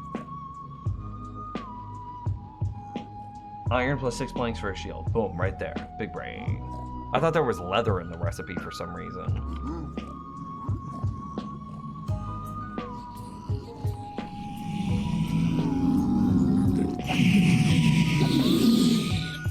So yeah, if you follow that, I mean, I can't promise that you're gonna get there, right? Because you're still gonna have to fight some monsters. It's still gonna get to nighttime when you're chilling in your village. Zombies are still going to come and attack you. You're still gonna have to light the area up, or else a creeper could corner peek you and just get you right there, right? You're still gonna have to be conservative and be careful. It's hardcore. It's not easy. But that methodology should get you into the end game with as little risk as possible. Every time I've died, it's been in a cave. It's been because like a creeper did something, or like I got swarmed by monsters, or blah blah blah blah blah.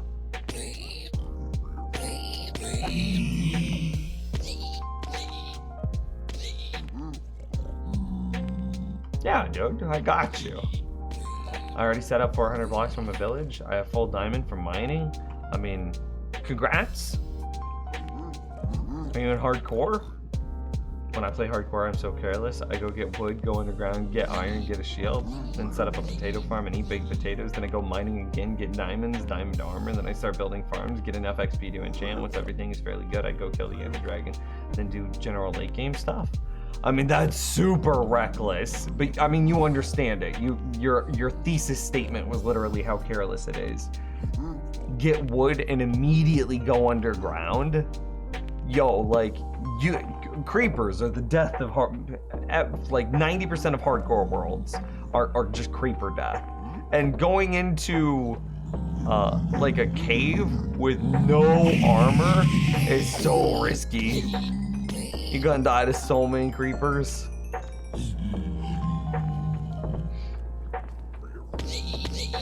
asking how to recover from being this far away. You're 400 blocks away from a village. It's not that far. I don't understand. You can walk there. Wait until morning and then start walking. Easy peasy. Yeah, not even a base. And you're eating baked potatoes too, which is so spooky.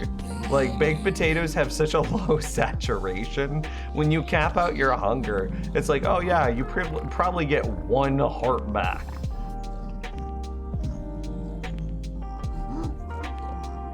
Well, I'm not set up and there's a raid in those chunks. Oh yeah.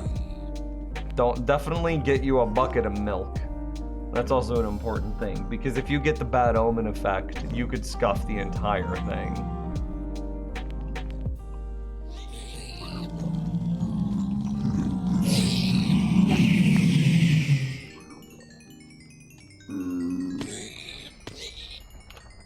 All right, chat room. What I do is I get wood, then get a place to mine, get stuff, and go up and build so I'm not bored.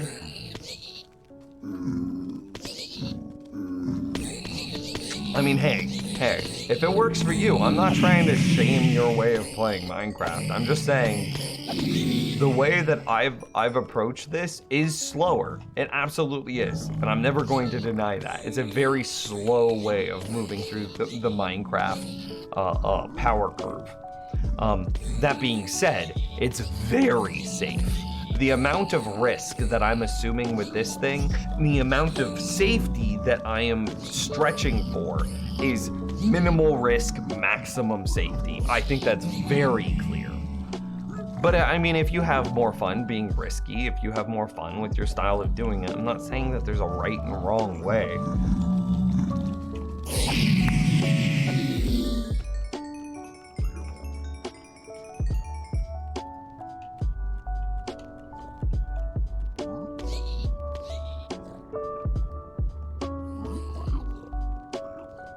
Either way, chat room. I just got the message from girlfriend that it's time for me to call it a stream. We've got things we wanted to do tonight. We have a date night, actually. So I'm gonna go have a lovely date with the girlfriend. She's a really wonderful human being, and I really like her a lot. So I'm off, chat. I'm gonna go hang out with her. You guys have a fantastic Friday night. Hopefully, you get to spend it with your loved ones.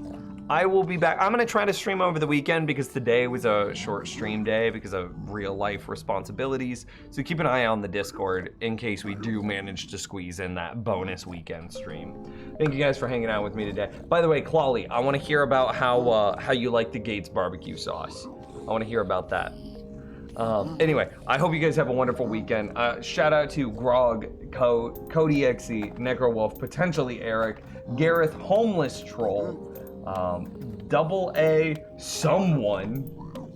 There was a lot of anonymous today. Maybe Peter and Miss Castle. You guys are all awesome. Thank you for supporting the stream today. It goes without saying that I would not be able to be here. I wouldn't be able to do what we're doing now without people like that. So thank you very much.